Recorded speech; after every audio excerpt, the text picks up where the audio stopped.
जय Hind everyone. Defence मंत्रा YouTube channel पर आपका स्वागत है। मैं आपका पॉलिटी का मेंटोर हूं। आज हम हमारा पॉलिटी का सेकंड लेक्चर स्टार्ट करेंगे। पॉलिटी के फर्स्ट लेक्चर में हमने प्रीएम्बल पढ़ा था।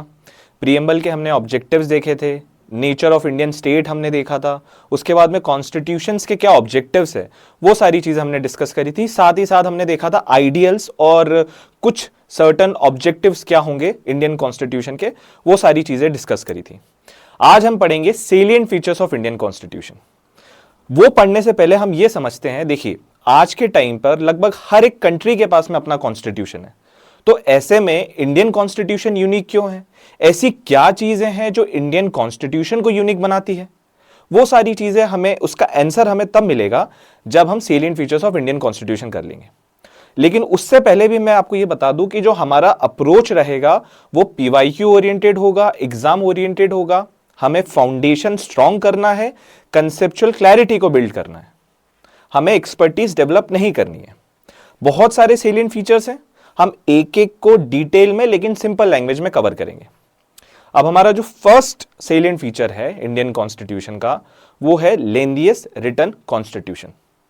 देखिए कॉन्स्टिट्यूशन ना दो टाइप के होते हैं। पहला होता है रिटन कॉन्स्टिट्यूशन, दूसरा होता है अनरिटन कॉन्स्टिट्यूशन। रिटन कॉन्स्टिट्यूशन का मतलब क्या है? जो सारे आर्टिकल्स हैं, शेड्यूल्स हैं और पार्ट्स हैं, वो हमने एक सिंगल डॉक्यूमेंट में प्रिंट कर दिया, हमने लिख दिया है उसको सिंगल डॉक्यूमेंट में, तो वो हो गया रिटन। अनरिटन का मतलब क्या है? ऑब्वियस सी बात है, अनरिटन में जो है हमने जो आर्टिकल्स है, वो हमारा जो कॉन्स्टिट्यूशन है वो रिटन लैंग्वेज में नहीं है। जैसे कि जो इंडियन कॉन्स्टिट्यूशन है, आप उसकी ओरिजिनल कॉपी को सर्च कीजिएगा इंटरनेट पर एक बार। अब रिटन कॉन्स्टिट्यूशन के एग्जाम्पल क्या क्या हो गए? ऑब्वियस सी बात है, इंडियन कॉन्स्टिट्यूशन तो है, साथ साथ में यूएसए का जो कॉन्स्टिट्यूशन है वो रिटन कॉन्स्टिट्यूशन है। What about unwritten constitution? तो British constitution is an example of an unwritten constitution. ठीक है, आई होप ये चीज आपको समझ में आई होगी। देखिए मैंने यही बताया था आपको कि जो प्रोविजंस होते हैं, जितने भी कॉन्स्टिट्यूशन के प्रोविजंस है, वो एक सिंगल डॉक्यूमेंट में लिखे हुए हैं। एग्जांपल मैंने आपको बता दिया था, अनरिटन कॉन्स्टिट्यूशन में रिटन डॉक्यूमेंट में नहीं लिखा हुआ होता है। तो फिर कॉन्स्टिट्यूशन किस पर बेस्ड होगा? अनरिटन कॉन्स्टिट्यूशन में it would be based on statutes, जो लॉज होते हैं, कन्वेंशंस, उसके बाद में जो सुप्रीम कोर्ट या हाई कोर्ट उनके जो जुडिशरी उसके जजमेंट्स, उस पर कॉन्स्टिट्यूशन बेस्ड होता है। अब हमें यह चीज याद होनी चाहिए कि ओरिजिनली इंडियन कॉन्स्टिट्यूशन में कितने आर्टिकल्स थे, कितने शेड्यूल्स थे और कितने पार्ट्स थे। तो कितने आर्टिकल्स थे? अराउंड 395 आर्टिकल्स, 8 शेड्यूल्स और 22 पार्ट्स। ये आपको याद होना चाहिए। अभी फिलहाल में कितने हैं? तो at present around 440 plus articles हैं, 12 शेड्यूल्स हैं और 25 पार्ट्स हैं। तो आपसे एग्जाम में ये पूछा जा सकता है कि ओरिजिनली कितने आर्टिकल्स थे और अभी क्या ओरिजिनल सिचुएशन क्या थी और एट प्रेजेंट सिचुएशन क्या है इंडियन कॉन्स्टिट्यूशन की। तो ये हमें पता होना चाहिए। देखिए मैंने बता दिया था 395 आर्टिकल्स है, 8 शेड्यूल्स है, 22 पार्ट्स है। एट प्रेजेंट कितना है? 448 आर्टिकल्स, 12 शेड्यूल्स और 25 पार्ट्स। अब जो सेकेंड फीचर है हमारा, वो है ड्रॉन फ्रॉम वेरियस सोर्सेस। जो हमारे इंडियन कॉन्स्टिट्यूशन के बहुत सारे जो फीचर्स हैं, वो हमने बहुत सारी कंट्री के कॉन्स्टिट्यूशन से हमने बोरो किए। तो ऐसा हमने किया क्यों है? देखिए एज एन इंडिविजुअल मैं कोशिश करूंगा कि मैं दूसरों की मिस्टेक से सीखूं और दूसरों की जो बेस्ट प्रैक्टिसेस है उसको अडॉप्ट करूं। मैं चाहूंगा कि मैं खुद वो मिस्टेक ना करूं, है ना। तो सिमिलरली जो हमारे कॉन्स्टिट्यूशन मेकर्स हैं, उनका भी यही थॉट प्रोसेस था। उनकी ये कोशिश थी कि हम जो है मिस्टेक्स को अवॉइड करें जो दूसरे कर रहे हैं, और वो चीजें फॉलो करें, वो बेस्ट प्रैक्टिसेस फॉलो करें जो दूसरी कंट्रीज कर रही है। तो पहला रीजन हमने देख लिया कि borrowing was done to avoid mistakes and adopt best practices. ठीक है, अब हम देखेंगे कि हमने कौन से फीचर्स कौन सी कंट्री से अडॉप्ट किए या कौन से कॉन्स्टिट्यूशन से अडॉप्ट किए। ये बहुत इंपॉर्टेंट है, क्वेश्चंस डायरेक्टली इससे आते हैं, तो ये ध्यान से सुनना, बहुत अटेंटिव रहना, अपने जोन में मत जाना। पहला जो हमारा सोर्स है वो है गवर्नमेंट ऑफ इंडिया एक्ट 1935। मैं बहुत सिंपल लैंग्वेज में, बहुत स्ट्रेट फॉरवर्ड अगर एक स्टेटमेंट दूं कि जो मेजॉरिटी ऑफ इंडियन कॉन्स्टिट्यूशन है वो बेस्ड है गवर्नमेंट ऑफ इंडिया एक्ट 1935 पर। ये हमें याद होना चाहिए। ठीक है, तो हमने गवर्नमेंट ऑफ इंडिया एक्ट से कौन कौन सी चीजें बोरो करी है? हमने फेडरल स्कीम बोरो किया है। फेडरलिज्म होता क्या है ये हम आने वाले लेक्चर में डिटेल में कवर करेंगे। ऑफिस ऑफ गवर्नर है, जुडिशरी जैसे सुप्रीम कोर्ट और high court, public service commission जैसे Madhya Pradesh public service commission हो गया, छत्तीसगढ़ पब्लिक सर्विस कमीशन हो गया, तमिलनाडु पब्लिक सर्विस कमीशन हो गया। तो ये सारे जो कमीशन है ये हमने कहां से बोरो किए हैं? गवर्नमेंट ऑफ इंडिया एक्ट 1935 से। उसके बाद में इमरजेंसी प्रोविजंस, ये भी हम डिटेल में आगे पढ़ेंगे। एडमिनिस्ट्रेटिव डिटेल्स, ये भी हम अभी आगे डिस्कस करेंगे। तो गवर्नमेंट ऑफ इंडिया एक्ट से हमने ये सारी चीजें बोरो करी है, ये हमें याद होना चाहिए। जो सेकंड सोर्स है वो हमारा है ब्रिटिश कॉन्स्टिट्यूशन। ब्रिटिश कॉन्स्टिट्यूशन से हमने पार्लियामेंट्री फॉर्म ऑफ गवर्नमेंट बोरो किया है, रूल ऑफ लॉ हमने बोरो किया है, रिट्स हमने बोरो किया है, पार्लियामेंट्री प्रिविलेजेस बोरो किया है, कैबिनेट सिस्टम हमने बोरो किया है, सिंगल सिटीजनशिप जो एक सिटीजनशिप है वो हमने बोरो किया है, लेजिस्लेटिव प्रोसीजर्स बोरो किए हैं और बाइकैमरलिज्म बोरो किया है। ये सारी चीजें हम डिटेल में देखेंगे आने वाले चैप्टर्स में। अभी आपको टेंशन नहीं लेना है, बस आपको अभी हमें पता होना चाहिए कि हमने कौन सी चीजें बोरो करी है ब्रिटिश कॉन्स्टिट्यूशन से। नेक्स्ट सोर्स है हमारा आयरिश कॉन्स्टिट्यूशन। तो आयरिश कॉन्स्टिट्यूशन से हमने directive principle of state policy borrow किया है। उसके बाद में जो राज्यसभा होते हैं उनके जो मेंबर्स होते हैं उनका नॉमिनेशन हमने कहां से बोरो किया है? हमने आयरिश कॉन्स्टिट्यूशन से बोरो किया है। और एक और कौन सी चीज है? जो प्रेसिडेंट के इलेक्शन का मेथड है वो हमने बोरो किया है। ठीक है, तो जैसे राज्यसभा है ना, राज्यसभा में दो तरीके से मेंबर चुन के जाते हैं, एक तो इलेक्शन से जाते हैं और दूसरे नॉमिनेशन से जाते हैं। तो नॉमिनेशन हमने कहां से बोरो किया है? नॉमिनेशन हमने बोरो किया है आयरिश कॉन्स्टिट्यूशन से। अब हमारा नेक्स्ट सोर्स है जर्मन कॉन्स्टिट्यूशन। तो इमरजेंसी के टाइम पर कुछ फंडामेंटल राइट्स सस्पेंड हो जाते हैं। वो कौन से होते हैं वो जब हम इमरजेंसी डिटेल में कवर करेंगे तब हम देखेंगे। फिलहाल में आपको क्या याद होना चाहिए? फिलहाल में आपको ये याद होना चाहिए कि इमरजेंसी के टाइम पर कुछ फंडामेंटल राइट्स सस्पेंड हो जाते हैं और ये जो फीचर है हमने जर्मन कॉन्स्टिट्यूशन से बोरो किया है। नेक्स्ट है हमारा फ्रेंच कॉन्स्टिट्यूशन। फ्रेंच से हमने क्या बोरो किया? मैंने जब आपको प्रीएम्बल लास्ट लेक्चर में पढ़ाया था तो मैंने आपको कहा था कि हमने ideals of justice, liberty, equality, fraternity और रिपब्लिक का जो फीचर है वो हमने बोरो किया था फ्रेंच से। लिबर्टी, इक्वालिटी, फ्रेटर्निटी और रिपब्लिक। अब इसका एक निमोनिक है RFEL। तो इसको मैं रफेल बोलता हूं। रफेल कहां का जेट है? फ्रांस का है। तो आर से रिपब्लिक, फ्रेटर्निटी, इक्वालिटी और लिबर्टी। नेक्स्ट है यूएस कॉन्स्टिट्यूशन। बहुत इंपॉर्टेंट है US constitution. First written constitution जो था वो यूएस कॉन्स्टिट्यूशन था। तो इससे हमने फंडामेंटल राइट्स बोरो किए हैं। उसके बाद में हमने जुडिशरी इंडिपेंडेंट रहेगी वो चीज बोरो करी है। जुडिशियल रिव्यू, प्रेसिडेंट का इंपीचमेंट मतलब रिमूवल, प्रेसिडेंट का रिमूवल, उसको जो कॉन्स्टिट्यूशनल लैंग्वेज है उसमें हम उसको इंपीचमेंट कहते हैं। सुप्रीम कोर्ट और हाई कोर्ट के जजेस का रिमूवल और वाइस प्रेसिडेंट का ऑफिस, ये सारी चीजें हमने यूएस कॉन्स्टिट्यूशन से बोरो करी है। नेक्स्ट है साउथ अफ्रीकन कॉन्स्टिट्यूशन। देखिए, कॉन्स्टिट्यूशन को में चेंजेस करने को हम अमेंडमेंट कहते हैं। तो उसका जो प्रोसीजर है, उसका स्टेप बाय स्टेप प्रोसेस जो है वो हमने साउथ अफ्रीका से बोरो किया है। और साथ साथ में राज्यसभा के मेंबर का इलेक्शन, अभी मैंने आपको जस्ट पहले बताया था कि आयरलैंड से हमने राज्यसभा के मेंबर नॉमिनेट होंगे वो बोरो किया था। और यहां पर हमने क्या किया? यहां पर इलेक्शंस, मेंबर का इलेक्शंस, राज्यसभा के जो मेंबर्स हैं उनका इलेक्शन वो हमने बोरो किया है। तो इसमें कंफ्यूज मत होना, नॉमिनेशन आयरलैंड से लिया है, इलेक्शन हमने साउथ अफ्रीका से लिया है। अब है जापानीज कॉन्स्टिट्यूशन। ये है प्रोसीजर स्टेब्लिश्ड बाय लॉ। मान लीजिए, इसका मतलब देखिए दो चीजें होती है, एक तो होता है ड्यू प्रोसेस ऑफ लॉ और एक होता है प्रोसीजर स्टेब्लिश्ड बाय लॉ। इसको हम डिटेल में आने वाले लेक्चर्स में कवर करेंगे। फिलहाल में आपको इतना पता होना चाहिए, प्रोसीजर स्टेब्लिश्ड बाय लॉ का मतलब यह है कि पार्लियामेंट ने कोई लॉ फॉर्मुलेट किया है, पास किया है, वो सारा लीगल प्रोसेस से वो किया है, पास किया है, तो वो प्रोसीजर स्टेब्लिश्ड बाय लॉ होगा। अगर उन्होंने कॉन्स्टिट्यूशन या फिर लीगल प्रोसीजर को बाईपास नहीं किया है तो वो प्रोसीजर स्टेब्लिश्ड बाय लॉ है। उसके बाद में कैनेडियन कॉन्स्टिट्यूशन है। तो इससे हमने क्या बोरो किया है? Federation with strong centre, residuary power with centre, centre appointing state governor और advisory jurisdiction of supreme court. इसका मतलब यह है, एडवर्सरी ज्यूरिसडिक्शन का मतलब यह है कि सुप्रीम कोर्ट प्रेसिडेंट को एडवाइस देगा, उसकी जो ज्यूरिसडिक्शन है उसको हम कहते हैं adversary jurisdiction of supreme court. और आई थिंक ये आर्टिकल 143 में आता है, आई एम नॉट श्योर, अभी एक बार आप इसको चेक कर लेना कि कौन सा आर्टिकल में आता है।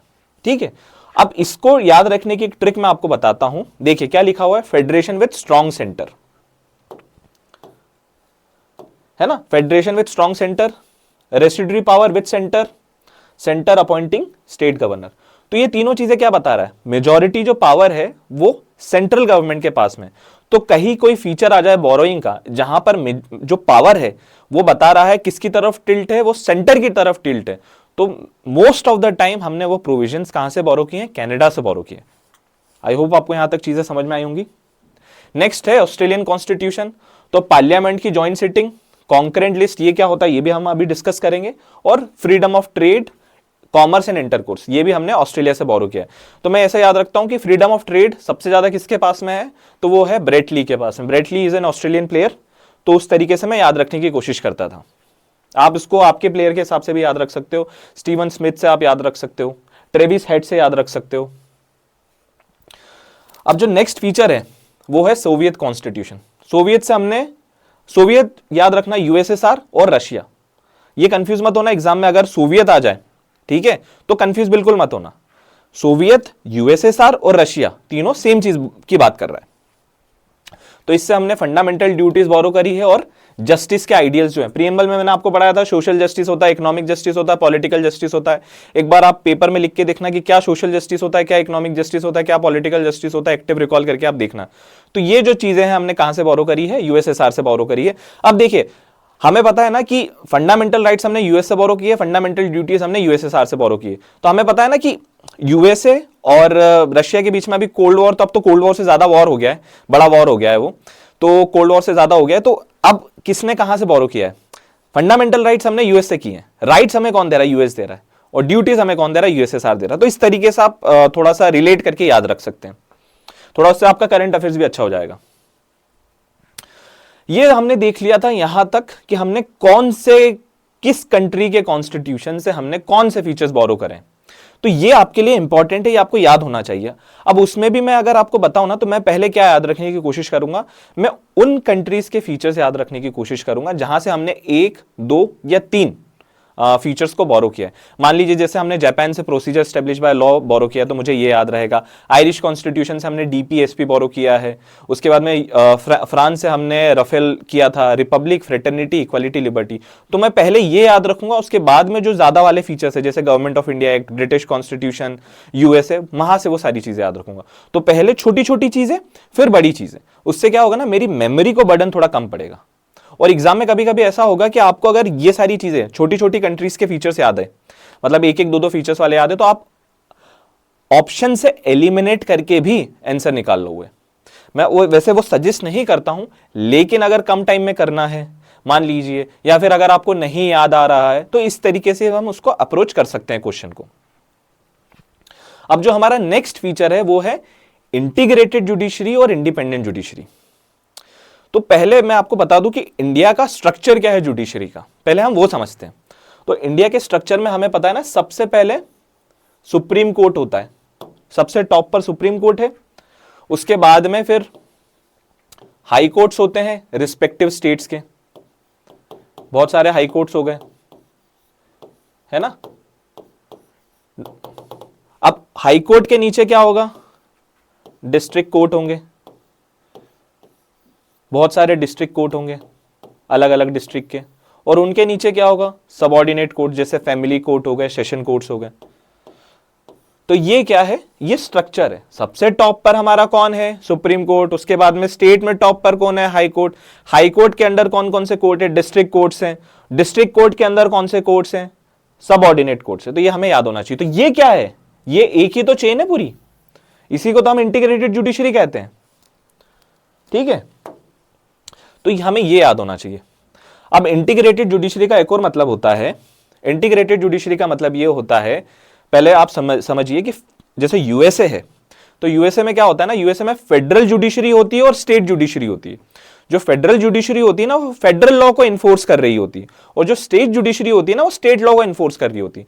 फेडरल जुडिशरी स्टेट लॉज में इंटरफेयर नहीं करता है, सिमिलरली जो स्टेट जुडिशरी है वो फेडरल लॉ में इंटरफेयर नहीं करता है।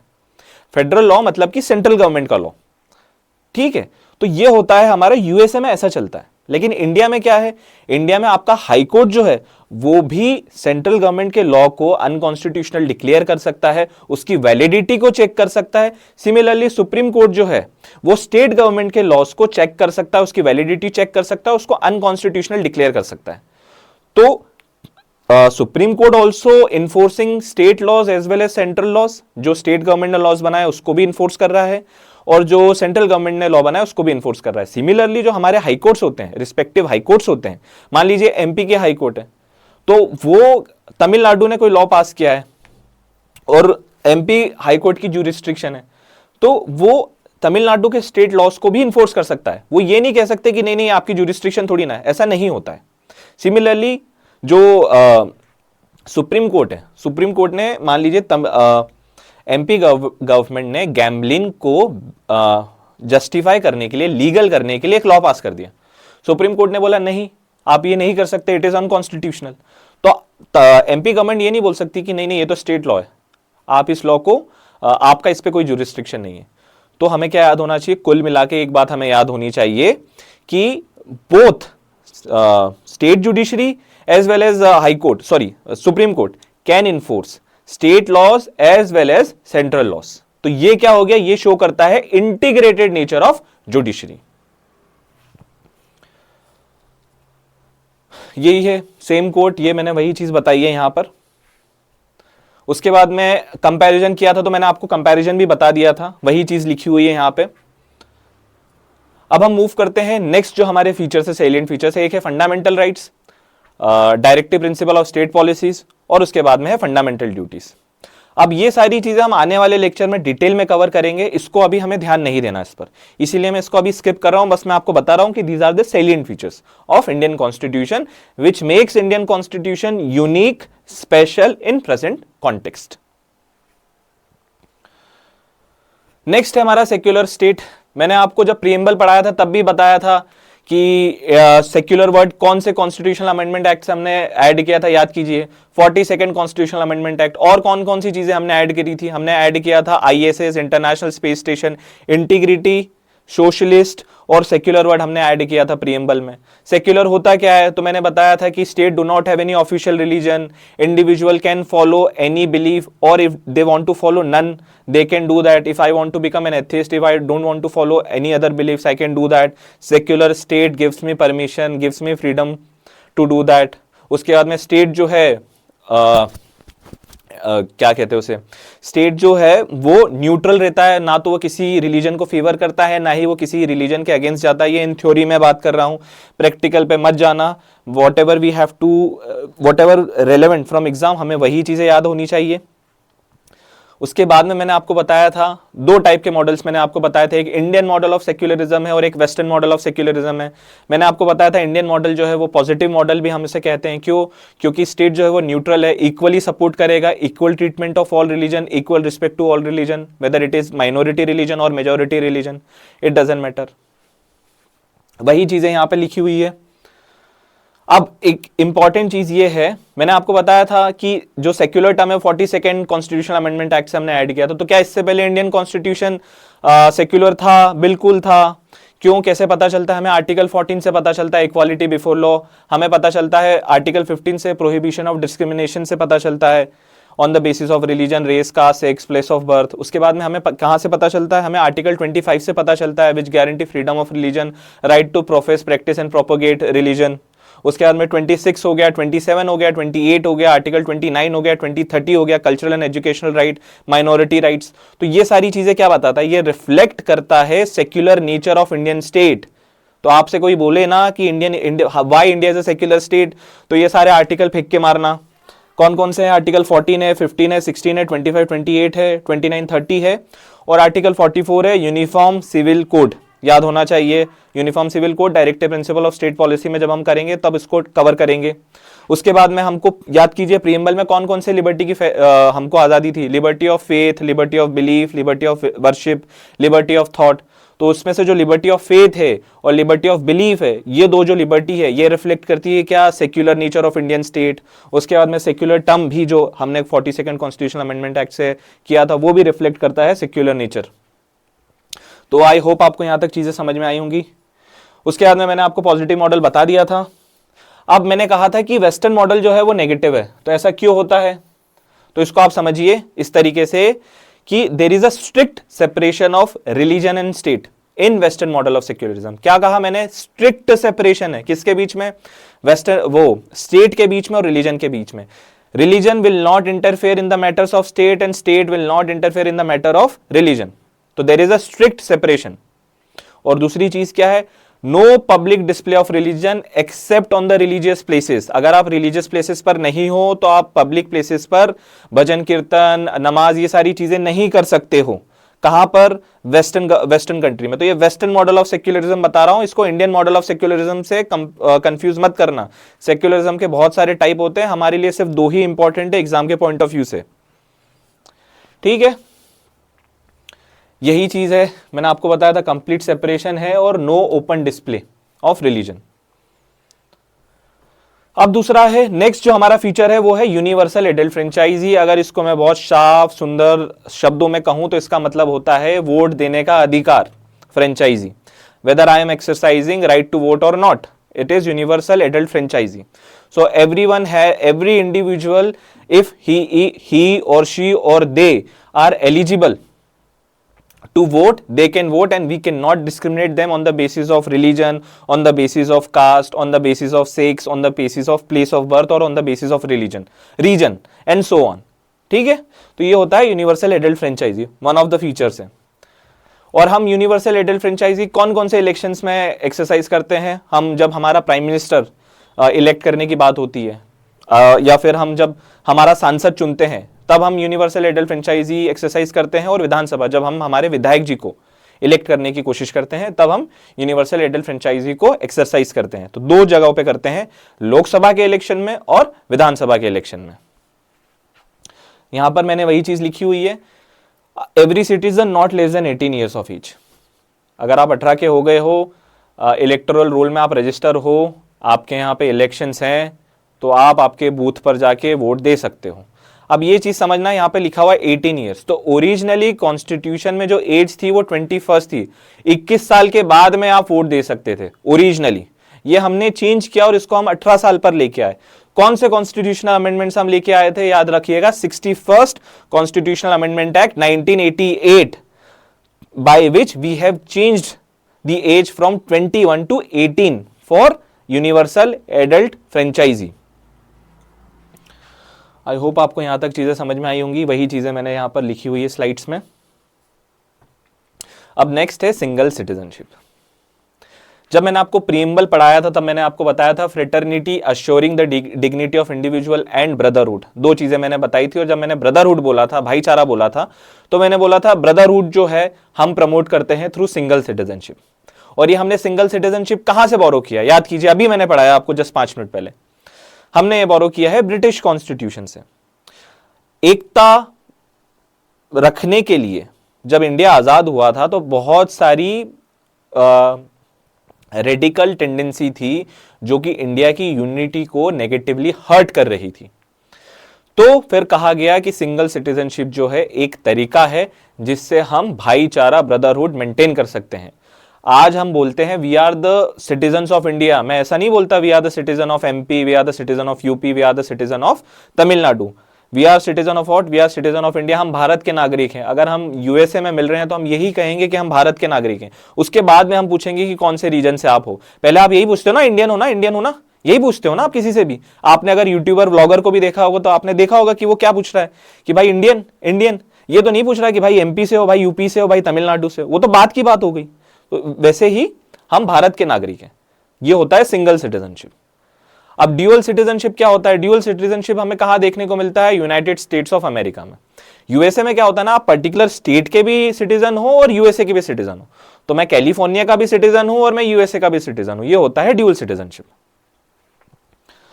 आई होप आपको यहां तक चीजें समझ में आएंगी। वही चीजें मैंने स्लाइड्स में लिखी हुई हैं। ये कंपैरिजन है, ये भी मैंने आपको अभी बता दिया था। अब हमारा जो नेक्स्ट फीचर है वो है इंडिपेंडेंट बॉडीज।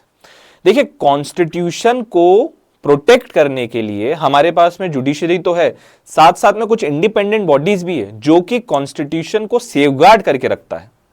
जैसे इलेक्शन कमीशन है, फ्री एंड फेयर इलेक्शन करवा के ही तो हम संविधान को बचा रहे हैं, यही तो हम कहते हैं ना। अभी जो रिसेंटली वोट चोरी की बात हुई थी तो उसमें जो सैंक्टिटी है इलेक्शन कमीशन की, उस पर सवाल उठे थे। उन्होंने कहा था नहीं नहीं संविधान खतरे में है, संविधान खतरे में है। तो यही है जो इलेक्शन कमीशन है, उसका काम है कॉन्स्टिट्यूशन को प्रोटेक्ट करना, कॉन्स्टिट्यूशन को के असेंस को, एथोस को सेफगार्ड करना। कैसे? Free and fair election conduct करके। वैसे ही यूनियन पब्लिक सर्विस कमीशन है, comptroller and auditor general of India. तो ऐसी बहुत सारी इंडिपेंडेंट बॉडीज हैं जो कॉन्स्टिट्यूशन को प्रोटेक्ट करती है, उसकी सुप्रीमेसी को मेंटेन करती है। ये जब हम कॉन्स्टिट्यूशनल और नॉन कॉन्स्टिट्यूशनल बॉडीज करेंगे ना, तब इसको हम और डिटेल में देखेंगे। फिलहाल में हमें इतना पता होना चाहिए, independent body is one of the feature of Indian constitution, salient feature. यही वो एग्जांपल मैंने दिए हुए हैं। अब नेक्स्ट है 3 टियर गवर्नमेंट। तो पहले ना 2 टियर गवर्नमेंट समझो कि 2 टियर होता क्या है। देखिए जैसे कि ये है हमारा सेंट्रल गवर्नमेंट, है ना, headed by prime minister honourable Narendra Modi ji. उसके बाद में हम आ गई स्टेट गवर्नमेंट। वेस्ट बंगाल की गवर्नमेंट हो गई, महाराष्ट्र की गवर्नमेंट हो गई, उड़ीसा की गवर्नमेंट हो गई। तो ये क्या है? This is tier 1 and this is tier 2। ये ओरिजिनली था टियर 1 और टियर 2। 73rd और 74th कॉन्स्टिट्यूशनल अमेंडमेंट एक्ट से हमने एक और टियर ऐड किया, which was why to promote local democracy, to strengthen local democracy. ठीक है, तो हमने क्या ऐड किया? हमने पंचायती राज इंस्टीट्यूशन और हमने म्यूनिसिपैलिटीज, म्यूनिसिपल कॉर्पोरेशन ऐड किया था। तो 3rd टियर हमने ये किया। किससे किया? 73rd and 74th constitutional amendment act से किया था। 73rd से हमने क्या किया? 73rd से हमने जो पंचायत है उसको कॉन्स्टिट्यूशनल स्टेटस दिया। एक नया शेड्यूल ऐड किया, कौन सा? शेड्यूल 11। एक नया पार्ट ऐड किया, कौन सा? पार्ट 9। याद होना चाहिए, पार्ट 9, शेड्यूल 11 और constitutional status to panchayat. 74th constitutional amendment act से हमने क्या किया? उससे हमने एक नया पार्ट ऐड किया, पार्ट 9A। कॉन्स्टिट्यूशनल स्टेटस हमने दिया टू किसको? म्यूनिसिपैलिटीज को। और हमने एक नया शेड्यूल ऐड किया, 12th शेड्यूल। ठीक है, तो ये याद होना चाहिए हमें। वही चीजें यहां पर मैंने दे रखी है। अब हमारा है नेक्स्ट कोऑपरेटिव सोसाइटी। देखो कोऑपरेटिव सोसाइटी में आपको यह पता होना चाहिए, बहुत लेमन लैंग्वेज में मैं बता रहा हूं कि मैं किसी विलेज में रहता हूं और मुझे दूध का बिजनेस स्टार्ट करना है। सिमिलरली मेरे जैसे 10 लोग और हैं जिन्हें दूध का बिजनेस स्टार्ट करना है। तो हम एक ग्रुप बनाएंगे, उस ग्रुप को मैं कोऑपरेटिव सोसाइटी कहूंगा। कुछ कंडीशन होगी, उस कंडीशन को मैंने फुलफिल कर लिया तो हम कोऑपरेटिव सोसाइटी कहलाएंगे, है ना। बहुत सिंपल लैंग्वेज में, लेमन लैंग्वेज में मैं आपको बता रहा हूं, इसको भी हम डिटेल में पढ़ेंगे। तो cooperative society 97 constitutional amendment act से हमने कोऑपरेटिव सोसाइटी इंडियन कॉन्स्टिट्यूशन में ऐड किया और उससे कुछ चेंजेस हमने किए थे। जैसे हमने क्या किया? आर्टिकल 19 में चेंज किया। आर्टिकल 19 में हमने क्या किया? हमने right to form cooperative societies, उसको फंडामेंटल राइट बनाया अंडर आर्टिकल 19। पहली चीज ये। उसके बाद में हमने आर्टिकल 43B से एक प्रोविजन ऐड किया, directive principle of state policies. उसके बाद में हमने पार्ट 9B और ऐड किया इंडियन कॉन्स्टिट्यूशन में। तो हमने 3 चीजें करी है, याद रखना। कौन कौन सी ये 3 चीजें हैं? मैंने आपको बता दिया था 97 कॉन्स्टिट्यूशनल अमेंडमेंट एक्ट वाली बात बता दी थी। उसके बाद में मैंने बताया कि कॉर्पोरेटिव सोसाइटी अंडर आर्टिकल 19 बनाया, पार्ट 9B ऐड किया, 43B इन DPSP। ये आपको याद होना चाहिए, ठीक है। अब नेक्स्ट है हमारा अनदर फीचर जो है हमारा, वो है blend of rigidity and flexibility. तो ये समझते हैं कि रिजिडिटी एंड फ्लेक्सिबिलिटी का मतलब क्या हुआ।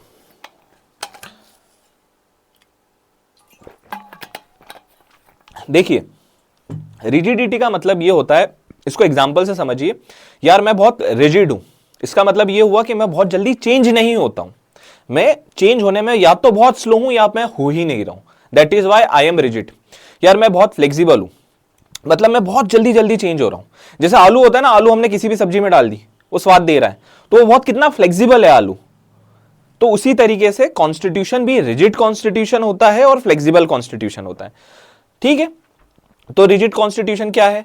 रिजिड कॉन्स्टिट्यूशन का मतलब यह है कि उसमें जो चेंजेस होते हैं वो बहुत डिफिकल्टी से होंगे, बहुत ही मेहनत लगेगी उसको चेंज करने में।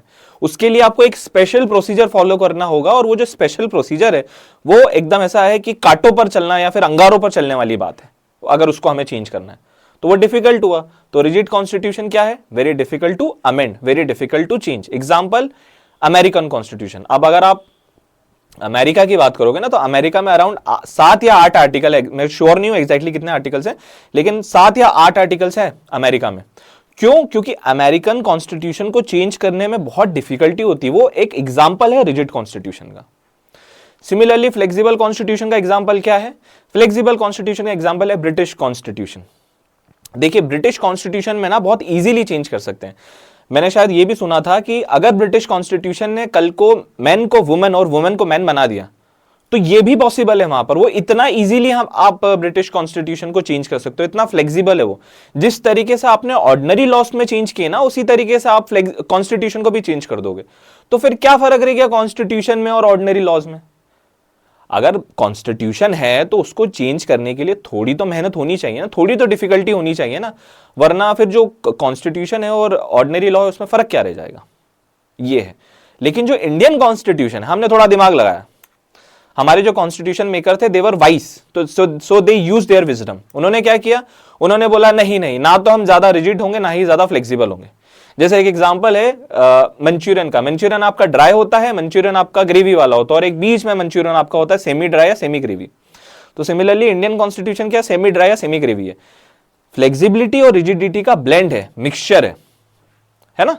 तो ये हमें पता होना चाहिए। तो अब वो कैसे है? इसमें ऐसा है, ये मैंने आपको बता दिया था कि स्पेशल प्रोसीजर लगता है, एग्जाम्पल भी मैंने आपको बता दिया था। उसके बाद में फ्लेक्सिबल में इजीली आप अमेंड कर सकते हो, ये भी मैंने आपको बता दिया था। अब मैंने आपको बताया था कि ब्लेंड का भी मैंने बता दिया था। अब है ना आर्टिकल 368 चेंजेस की बात करता है, वो चेंजेस आपको पता होने चाहिए। Article 368 talks about 2 types of majority, ये हमें मालूम होना चाहिए। एक second,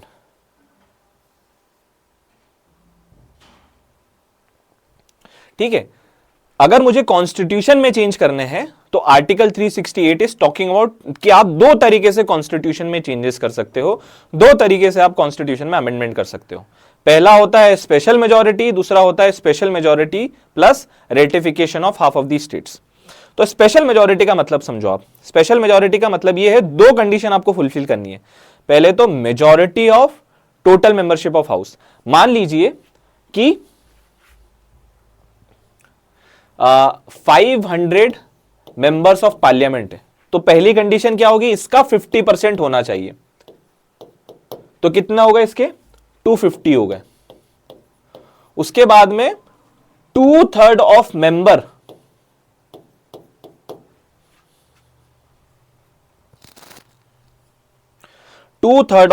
majority of member present in voting, ये आपको याद होना चाहिए।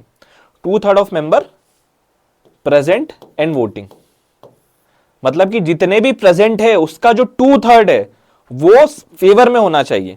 मान लीजिए कि 420 है, तो 420 का 2/3 कितना हो जाएगा? ये आप निकाल लेना, ये होता है 14, तो 280। तो एटलीस्ट 280 जो है वो फेवर में होने चाहिए, तब जाके कॉन्स्टिट्यूशन अमेंड होगा। उसके बाद में जो नेक्स्ट है वो है special majority plus half of the ratification. मतलब कि पहले तो पार्लियामेंट ने स्पेशल मेजॉरिटी से पास किया, अब वो 28, इंडिया में कितने टोटल 28 स्टेट्स है, तो 28 स्टेट्स को ये बिल रेफर करेंगे। अब हर एक बिल, हर एक स्टेट लेजिस्लेचर सेपरेटली इंडिपेंडेंटली उस बिल पर गहन चिंतन करेगा और अपने स्टेट लेजिस्लेचर में वो बिल पास करेगा। वो उनके ऊपर डिपेंड करता है, whether they want to pass it और नॉट, कंप्लीटली डिपेंड्स ऑन देम। ठीक है। अब जैसे मान लीजिए कि जो इलेक्शन है प्रेसिडेंट का, उसमें कोई चेंजेस करने हैं, तो उसमें आपको स्टेट्स का भी पार्टिसिपेशन चाहिए।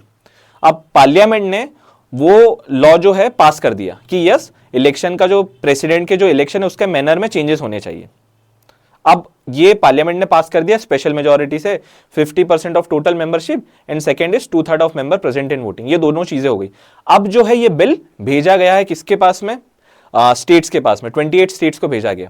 अब मान लीजिए 10 स्टेट्स ने अग्री कर लिया कि ऐसा होना चाहिए, तो क्या जो इलेक्शन के प्रेसिडेंट का मैनर है वो चेंज होगा? नहीं होगा। क्यों? हाफ ऑफ द स्टेट का रेटिफिकेशन चाहिए, मतलब एटलीस्ट 14 स्टेट्स, 50% ऑफ स्टेट्स को अग्री करना पड़ेगा। 11 ने किया नहीं होगा, 12 ने किया नहीं होगा, कम से कम 14 स्टेट्स को अग्री करना पड़ेगा, तब जाकर चेंजेस होंगे, है ना। तो इलेक्शन अगर प्रेसिडेंट का चेंज करना है तो हाफ ऑफ द रेटिफिकेशन लगेगा। तो पहली चीज है स्पेशल मेजोरिटी, सेकेंड है special majority plus ratification of half of the state. और ये हमें याद रखना है कि जब स्टेट लेजिस्लेचर वो बिल पास करेगा तो वो सिंपल मेजोरिटी से पास करेगा, स्पेशल मेजोरिटी से नहीं पास करेगा। तो सिंपल मेजोरिटी का मतलब ये है कि majority of member present in voting 50% है, 50% से ज्यादा होना चाहिए, बस। Majority of member present in voting is simple majority. ये बहुत डेलिकेट है, बहुत ट्रिकी है, आपको इसको बार बार पढ़ना पड़ेगा। आप सोचो कि एक बार दो बार देखने से ये चीजें याद हो जाएंगी, तो ऐसा नहीं होगा। ये जो मेजॉरिटी है, मेजॉरिटी में बहुत ज्यादा डिफिकल्टी आती है बच्चों को याद रखने में। मुझे भी आई थी और आपको भी आएगी। इसीलिए अगर आपको लगता है कि आप इसको इजीली लेक्चर देखने से समझ जाओगे, तो ऐसा नहीं होगा। आपको एक्टिव रिकॉलिंग करके ये चीजें याद रखनी पड़ेगी, तब जाके चीजें आपको ये पूरी अच्छे से क्लियर होंगी। अदरवाइज कोई पॉइंट नहीं है ये लेक्चर देखने का। अगर आप इसको सत्संग की तरह सुन के छोड़ दोगे तो फिर कोई पॉइंट नहीं है। तो ये मैंने आपको बता दिया था, सिंपल मेजॉरिटी मैंने आपको बता दिया था। अब एक चीज आप याद रखना, बहुत एक इंपॉर्टेंट चीज है, बहुत ट्रिकी चीज है जो मैं आपको बता रहा हूं। कॉन्स्टिट्यूशन को आप 3 तरीके से अमेंड कर सकते हो। मैंने क्या कहा? कॉन्स्टिट्यूशन को आप 3 तरीके से अमेंड कर सकते हो। एक है स्पेशल मेजॉरिटी, दूसरा है special majority plus ratification of half of the state, और तीसरा है सिंपल मेजॉरिटी। लेकिन article 368 is talking about how many types of majority? 2 types of majority. तो कल को स्टेटमेंट में ये क्वेश्चन आ जाए कि Indian constitution can be changed using 3 ways, तो वो सही होगा। और ये आ जाए कि article 368 is talking about 3 types of majority, तो वो गलत हो जाएगा। आर्टिकल 368 में सिर्फ 2 टाइप्स ऑफ मेजॉरिटी की बात होती है। और एक और चीज है कि जो 368 है ना, ये part 20 of the Indian constitution में आता है। आपको पार्ट्स भी याद होने चाहिए। कौन से पार्ट में आता है? पार्ट 20 में आता है। अब ये मैंने आपको बता दिया था। हाँ, अब मैंने आपको जो प्रीएम्बल पढ़ाया था, तब मैंने आपको ये कहा था कि प्रीएम्बल में आप हर कोई चीज कर सकते हो, लेकिन जो बेसिक स्ट्रक्चर है उसको चेंज नहीं कर सकते हो। सिमिलरली पार्लियामेंट में आप जो है बेसिक स्ट्रक्चर को चेंज नहीं कर सकते हो। अगर आपने बोला कि आर्टिकल 14 से मुझे इक्वालिटी बिफोर लॉ हटाना है, वो आप नहीं कर सकते हो। तो याद रखना है, अमेंडमेंट जो है पार्लियामेंट की वो लिमिटेड है। उसमें क्यों लिमिटेड है? क्योंकि आप बेसिक स्ट्रक्चर को अमेंड नहीं कर सकते हो, बेसिक स्ट्रक्चर को आप चेंज नहीं कर सकते हो। आपको ये याद होना चाहिए। उसके बाद में कौन कौन से, देखिए अब कौन कौन से प्रोविजंस हैं जिसकी वजह से जिसमें आपको स्पेशल मेजॉरिटी और स्टेट का पार्टिसिपेशन लगेगा। जहां जहां पर स्टेट्स के इंटरेस्ट होंगे ना, वहां पर स्टेट्स का रेटिफिकेशन लगेगा। अब जैसे कि इलेक्शन है प्रेसिडेंट के, उसमें स्टेट का इंटरेस्ट है। उसके बाद में सुप्रीम कोर्ट और हाई कोर्ट है। 7 शेड्यूल, अगर 7 शेड्यूल में चेंज करना है, क्या होता है ये अभी हम शेड्यूल पढ़ेंगे, मैं आपको बताता हूं।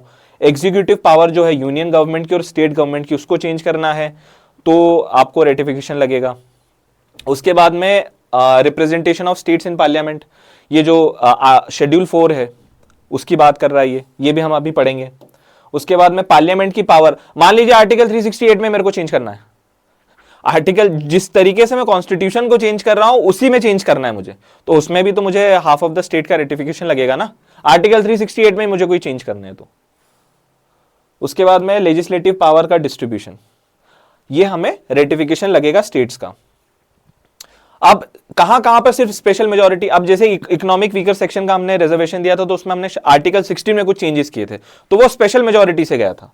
Directive principle of state policies में मान लीजिए कि यूनिफॉर्म सिविल कोड में हमें कोई चेंज करना है आर्टिकल 44 में, तो उसमें भी मुझे स्पेशल मेजॉरिटी की जरूरत होगी।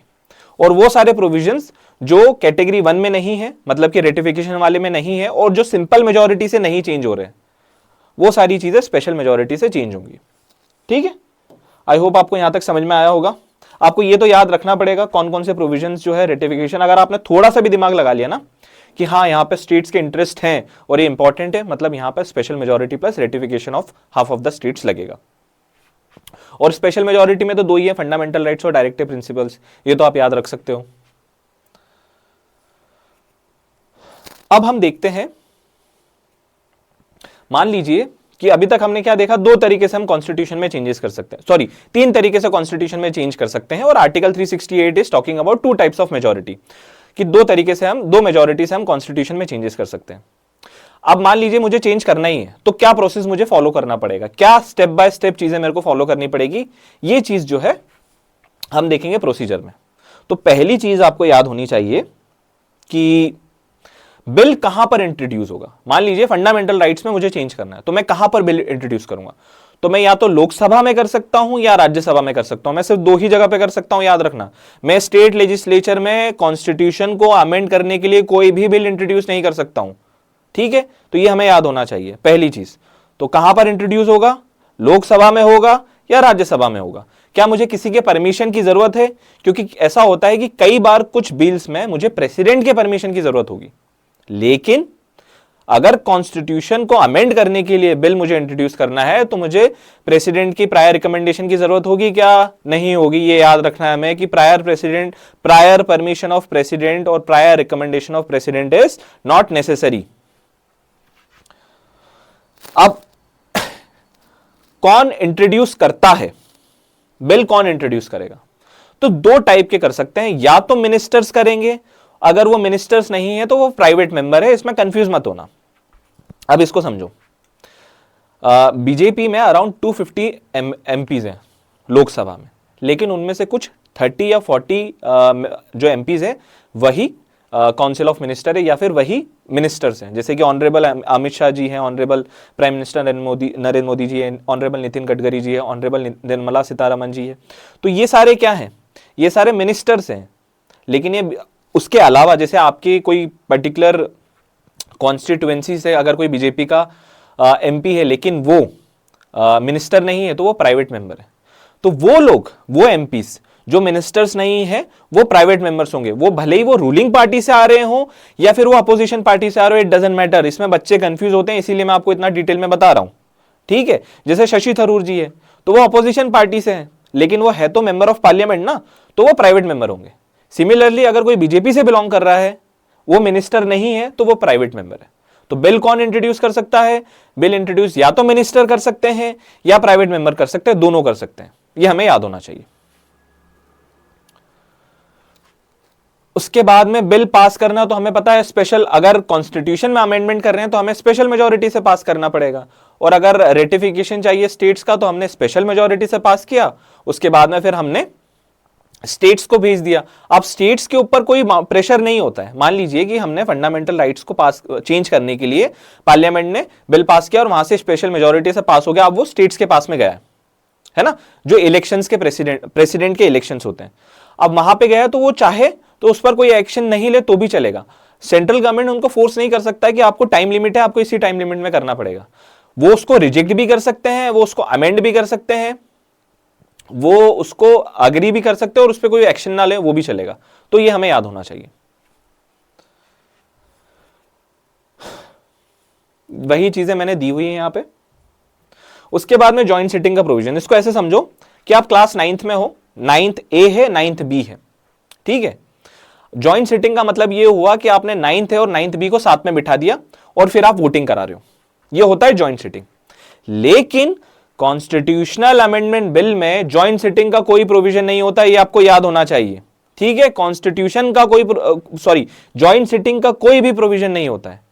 मतलब कि अगर मॉनिटर के इलेक्शन में चेंजेस हमें करने हैं 9th ए और 9th बी के, तो 9th ए को सेपरेटली वोटिंग करनी पड़ेगी, 9th बी को सेपरेटली वोटिंग करनी पड़ेगी। ऐसा नहीं दोनों ने मिलकर वोटिंग करी, अलग अलग वोटिंग होगी, अलग अलग से। वो अगर दोनों ने बिल पास कर दिया, दोनों ने अग्री हो गए, तो फिर वो जो मॉनिटर के इलेक्शंस हैं उसमें चेंजेस हो जाएंगे। तो ये याद होना चाहिए कि कॉन्स्टिट्यूशनल अमेंडमेंट में बिल में ज्वाइंट सिटिंग का कोई प्रोविजन नहीं होता है। अब हम बात कर लेते हैं प्रेसिडेंट की। तो अगर बिल पास हुआ, लोकसभा ने पास कर दिया, राज्यसभा ने पास कर दिया, बिल गया है प्रेसिडेंट के पास में। 9th ए ने बिल पास किया, 9th बी ने बिल पास किया, ठीक है। अब वो गया है प्रिंसिपल के पास में। तो प्रिंसिपल के पास में क्या ऑप्शंस हैं? प्रिंसिपल के पास में कोई ऑप्शन नहीं है। प्रिंसिपल को अग्रीमेंट, असेंट उनका देना ही पड़ेगा, असेंट उनको देना ही पड़ेगा, ठीक है। ये हमें याद होना चाहिए। ना तो वो रिजेक्ट कर सकता है, ना ही वो विदहोल्ड कर सकता है, ना ही वो रिटर्न कर सकता है। President has to give assent to the bill, constitutional amendment bill को, ये हमें याद होना चाहिए। यही चीज मैंने लिखी हुई है, after passing by both houses and ratification, जहां पे भी जरूरत है, bill is presented to the president, president has no discretion, assent is mandatory, president has to give assent, and president cannot withhold the bill, president cannot reject the bill, president cannot return the bill। I hope आपको यहाँ तक चीज़ें समझ में आई होंगी। ये process आप एक बार है ना दिमाग में माइंड में बना के करने की कोशिश करना, तब जाके आपको याद होगा। अगर आपको सोचो कि बिना एक बार लेक्चर देखने के बाद में चीज़ें याद हो जाएंगी, तो वैसा नहीं होगा। ट्रिकी है, टफ है, डिफ़िकल्ट है, इसीलिए यहाँ से रिपीटेटिव क्वेश्चंस आते हैं। एग्जामिनर को भी पता है कि बच्चे कहाँ फंसते हैं, तो वो वहीं से सवाल पूछता है। तो be a smart student, try to be hard working. जब प्रेसिडेंट ने असेंट दे दिया तो कॉन्स्टिट्यूशन स्टैंड्स अमेंडेड, ठीक है, और बिल जो है वो एक्ट बन जाता है। ये मैंने आपको बता दिया था, ये भी बता दिया था। तो ये था हमारा क्या, blend of rigidity and flexibility. मैंने आपको बताया था रिजिड कॉन्स्टिट्यूशन क्या है, फ्लेक्सिबल कॉन्स्टिट्यूशन क्या है, कॉन्स्टिट्यूशन को अमेंडमेंट करने की क्या प्रोसेस है, कितने टाइप के अमेंडमेंट्स होते हैं, कौन कौन से में स्पेशल मेजोरिटी लगेगी, कौन कौन से में सिंपल मेजोरिटी लगेगी, और कौन कौन से में रेटिफिकेशन लगेगा हाफ ऑफ द लेजिस्लेचर का। तो ये हमें मालूम होना चाहिए। अब जो नेक्स्ट है वो हमारा है पार्लियामेंट्री फॉर्म ऑफ गवर्नमेंट।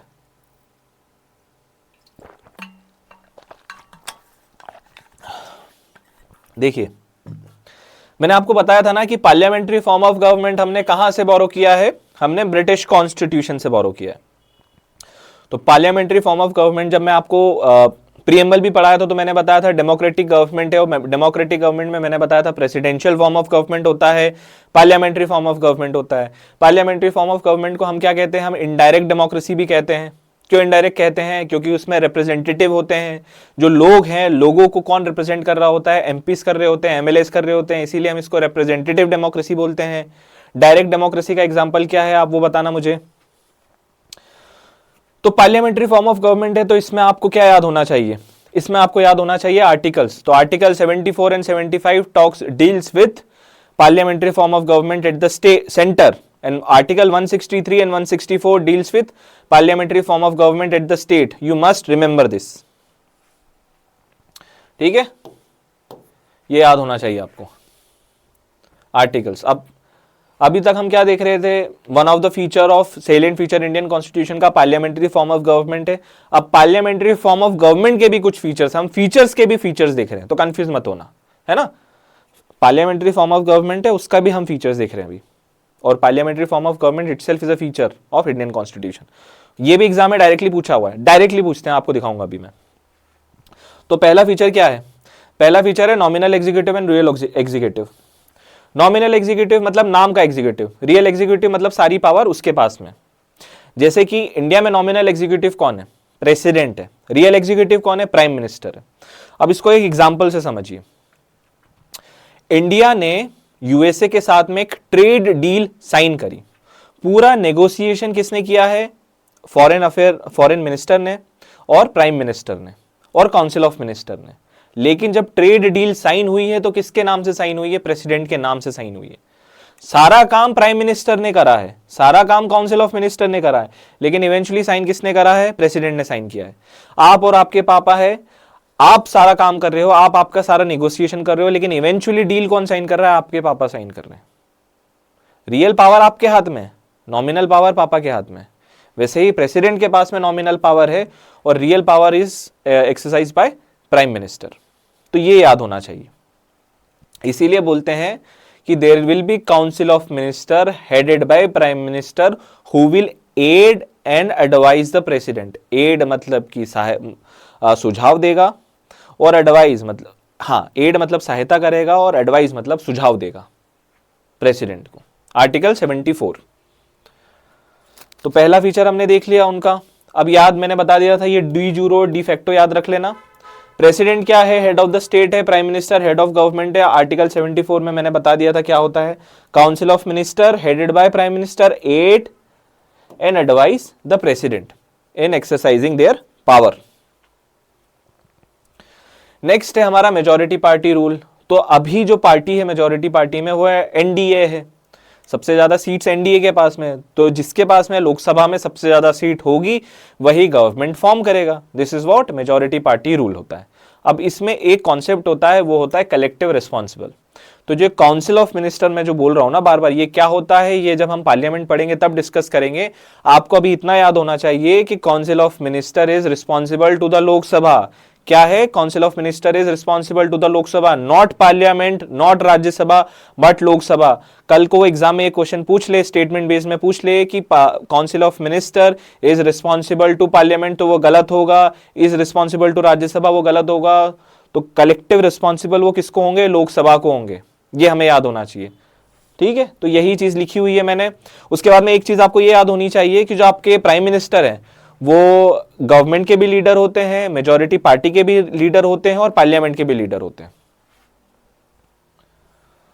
उसके बाद में कलेक्टिव रिस्पॉन्सिबिलिटी, मैंने आपको यही बताया था ना कि कलेक्टिव रिस्पॉन्सिबल कौन होता है, मतलब मिनिस्टर जो है वो कलेक्टिवली रिस्पॉन्सिबल है टू द लोकसभा। अब रिस्पॉन्सिबल है तो मतलब सजा भी मिल सकती है अगर उन्होंने भरोसे को तोड़ा तो वो सजा कैसे मिलेगी, वो नो कॉन्फिडेंस मोशन से मिलेगी। If Lok Sabha passed no confidence motion तो council of minister will be dismissed and new government has to be formed. नए प्राइम मिनिस्टर आएंगे, प्राइम मिनिस्टर को रिजाइन करना पड़ेगा और नए प्राइम मिनिस्टर को हम इलेक्ट करेंगे। तो ये होता है नो कॉन्फिडेंस मोशन। और कौन पास कर सकता है, क्योंकि council of minister is responsible to Lok Sabha, तो नो कॉन्फिडेंस मोशन भी कौन पास करेगा, सिर्फ लोकसभा पास करेगा, राज्यसभा पास नहीं करता है।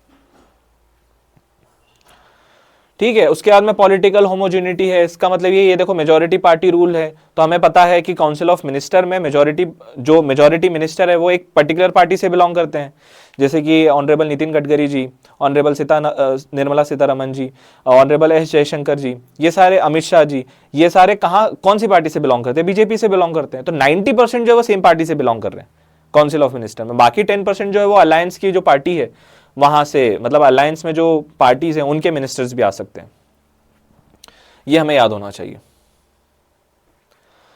अब है डबल मेंबरशिप, ये याद रखना, ये भी एक फीचर है किसका, पार्लियामेंट्री फॉर्म ऑफ गवर्नमेंट का। तो इसमें देखिए मैं आपको एग्जांपल से समझाता हूं कि जो हमारे honourable prime minister Narendra Modi ji है वो एमपी है, वो पहले लोकसभा के एमपी है, उसके बाद में प्राइम मिनिस्टर है ना। तो he is a MP of Lok Sabha, he is a member of parliament, he is a member of Lok Sabha and he is also member of executive body, that is council of minister। तो double membership का मतलब क्या हुआ, double membership का मतलब ये है कि you are member of legislature as well as executive. Council of minister के भी आप मेंबर हो और आप लेजिस्लेचर के भी मेंबर हो, तो इसको हम कहते हैं डबल मेंबरशिप। यही चीज मैंने लिखी हुई है, ministers are member of legislative as well as executive. अब एक 6 मंथ रूल होता है,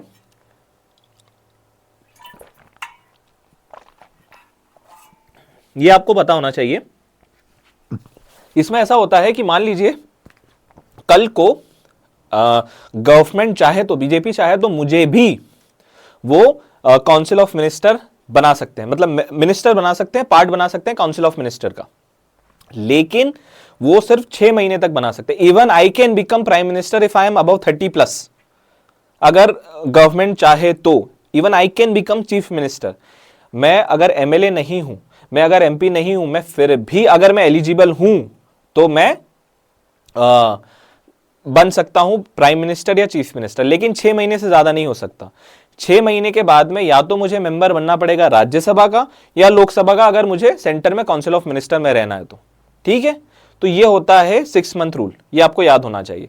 इसका मतलब सीधे सीधे तौर पे ये है कि 6 महीने तक मैं अगर राज्यसभा का भी मेंबर नहीं हूं, मैं लोकसभा का भी मेंबर नहीं हूं, मैं फिर भी काउंसिल ऑफ मिनिस्टर का पार्ट हो सकता हूं, मैं फिर भी काउंसिल ऑफ मिनिस्टर बन सकता हूं। उसके बाद में क्या होगा, उसके बाद में either I have to become member of Lok Sabha और मेंबर ऑफ राज्यसभा, वो नॉमिनेटेड हो या इलेक्टेड हो doesn't matter, but I have to become, अगर मुझे सेंटर में मिनिस्टर बने रहना है तो। अब नेक्स्ट है प्राइम मिनिस्टर की लीडरशिप। मैंने आपको बता दिया था कि प्राइम मिनिस्टर जो है काउंसिल ऑफ मिनिस्टर के लीडर होते हैं, पार्टी इन पावर के और पार्लियामेंट के। अगर एग्जामिनर बहुत अच्छे मूड में है तो इस टाइप के क्वेश्चन पूछेगा आपसे। उसके बाद में है डिसॉल्यूशन ऑफ लोकसभा। इसमें क्या है ना, Lok Sabha can be dissolved by the president on the advice of prime minister. याद होना चाहिए, Lok Sabha can be dissolve by president on the advice of prime minister. अब डिसोल्यूशन का मतलब यह है कि नष्ट हो गई है, ये जो आप नष्ट हो गई मतलब लोकसभा जो है वो डिसॉल्व हो गई है। इसका मतलब ये है कि फिर से इलेक्शंस होंगे लोकसभा के, फिर से नए मेंबर्स आएंगे लोकसभा में और फिर वो लॉ बनाएंगे। मान लीजिए अभी 2026 चल रहा है, ठीक है, 2019 में इलेक्शन हुए तो उसके बाद में 5 साल बाद 2024 में इलेक्शन हुए। अब कायदे से कब होना चाहिए? 2029 में होना चाहिए। लेकिन अगर लोकसभा डिसॉल्व हो गई तो अभी फिर इलेक्शन होंगे। मान लो कल लोकसभा डिसॉल्व हो गई तो 6 महीने के अंदर अंदर हमें फिर से इलेक्शन करने पड़ेंगे और फिर नए एमपीज आएंगे। तो ये होता है डिसोल्यूशन ऑफ लोकसभा। कौन करता है? प्रेसिडेंट करता है। किसकी एडवाइस पे करता है? प्राइम मिनिस्टर की एडवाइस पे करता है, कंफ्यूज मत होना। उसके बाद में सीक्रेसी की ओथ है। तो जब मैं मिनिस्टर बनूंगा तो मैं एक ओथ लूंगा, सीक्रेसी की ओथ लूंगा। मुझे कौन एडमिनिस्टर करेगा? ये प्रेसिडेंट एडमिनिस्टर करेगा। याद रखना, कौन एडमिनिस्टर करेगा? प्रेसिडेंट एडमिनिस्टर करेगा। ओथ ऑफ सीक्रेसी का मतलब क्या हुआ? इसका मतलब यह हुआ कि मैं अपने डिसीजंस को, अपने पॉलिसीज को डिस्क्लोज नहीं कर सकता हूं पब्लिकली। क्यों? ऑब्वियसली इशू है नेशनल सिक्योरिटी का, इशू है गवर्नेंस का, इशू है unity and integrity of nation का, है ना। तो यही है meaning of oath of secrecy का मतलब यह है कि minister can not disclose information related to policies and decisions.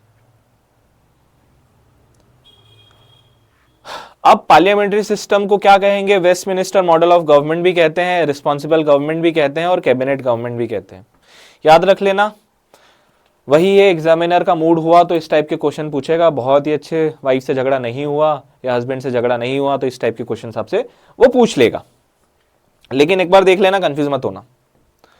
Next हमारा है, मैंने आपको बताया था कि ब्रिटिश जो पार्लियामेंट्री फॉर्म ऑफ गवर्नमेंट हमने ब्रिटिश कॉन्स्टिट्यूशन से लिया है, तो ब्रिटिश का भी अपना पार्लियामेंट है।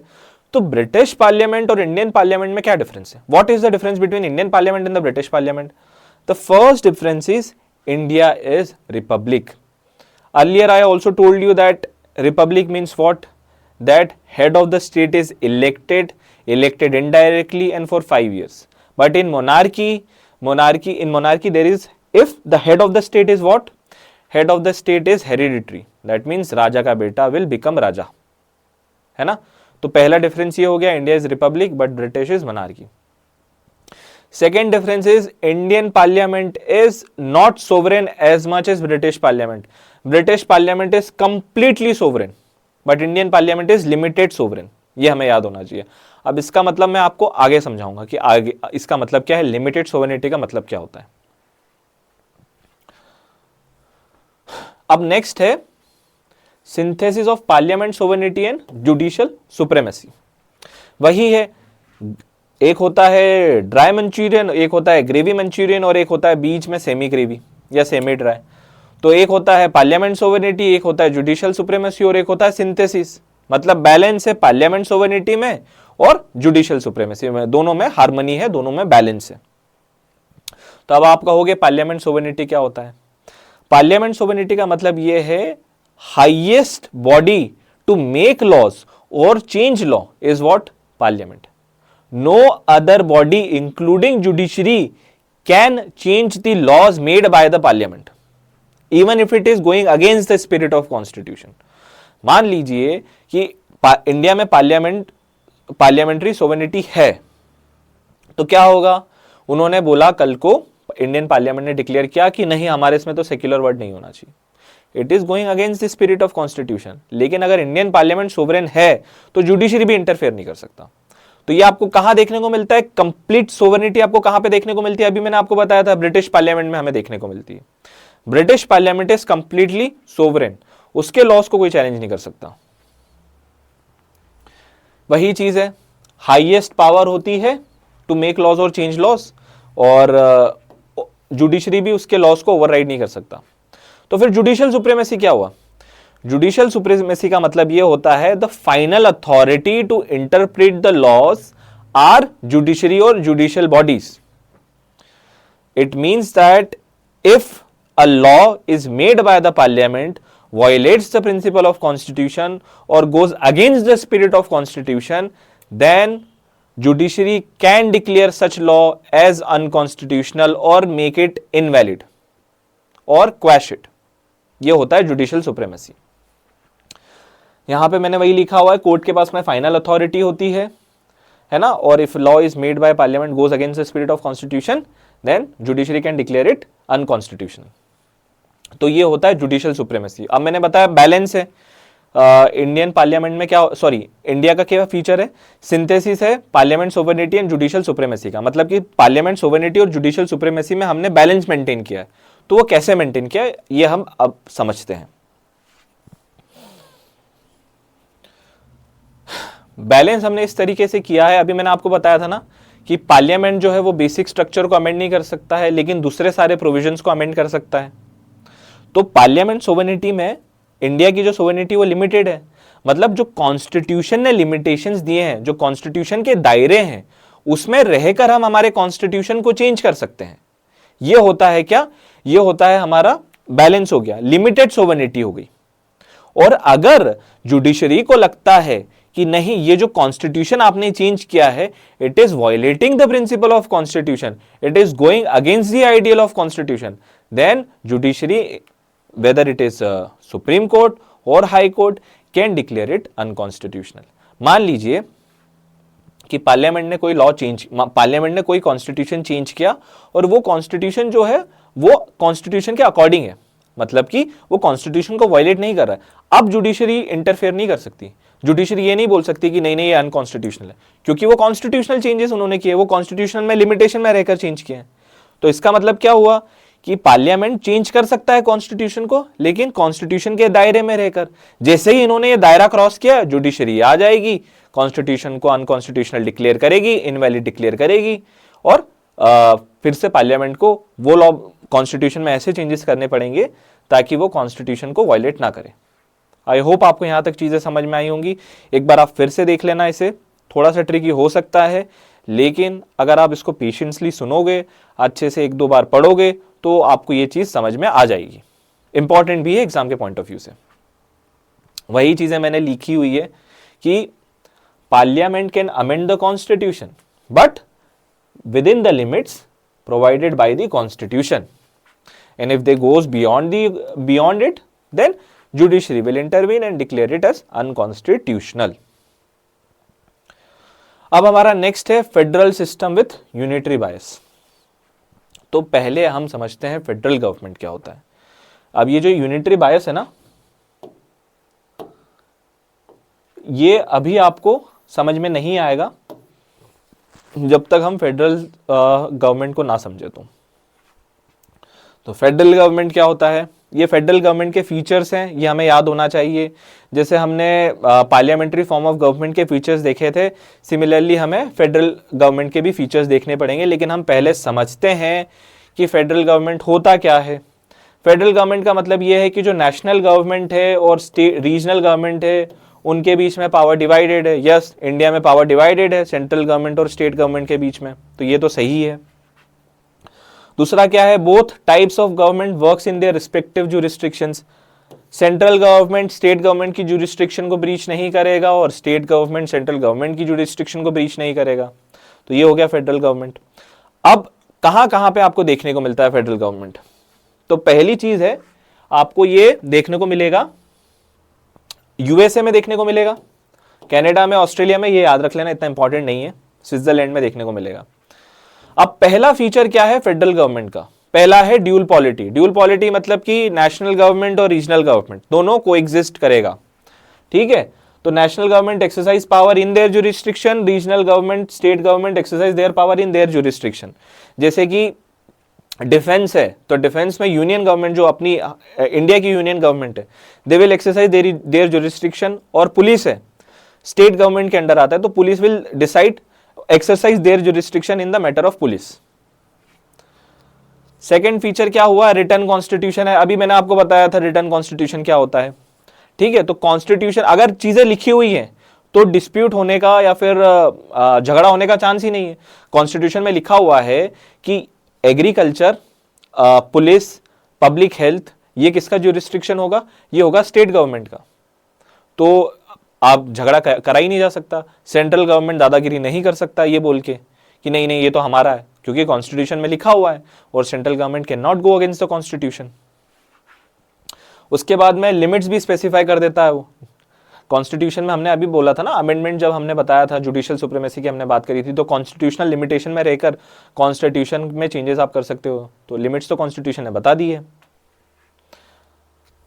उसके बाद में डिवीजन ऑफ पावर होता है another feature, union list, state list, concurrent list और रेसिड्यू पावर, ये भी हम अभी डिस्कस करेंगे। यूनियन लिस्ट में जितने भी सब्जेक्ट्स हैं उसमें लॉ कौन बनाएगा, सेंट्रल गवर्नमेंट बनाएगा।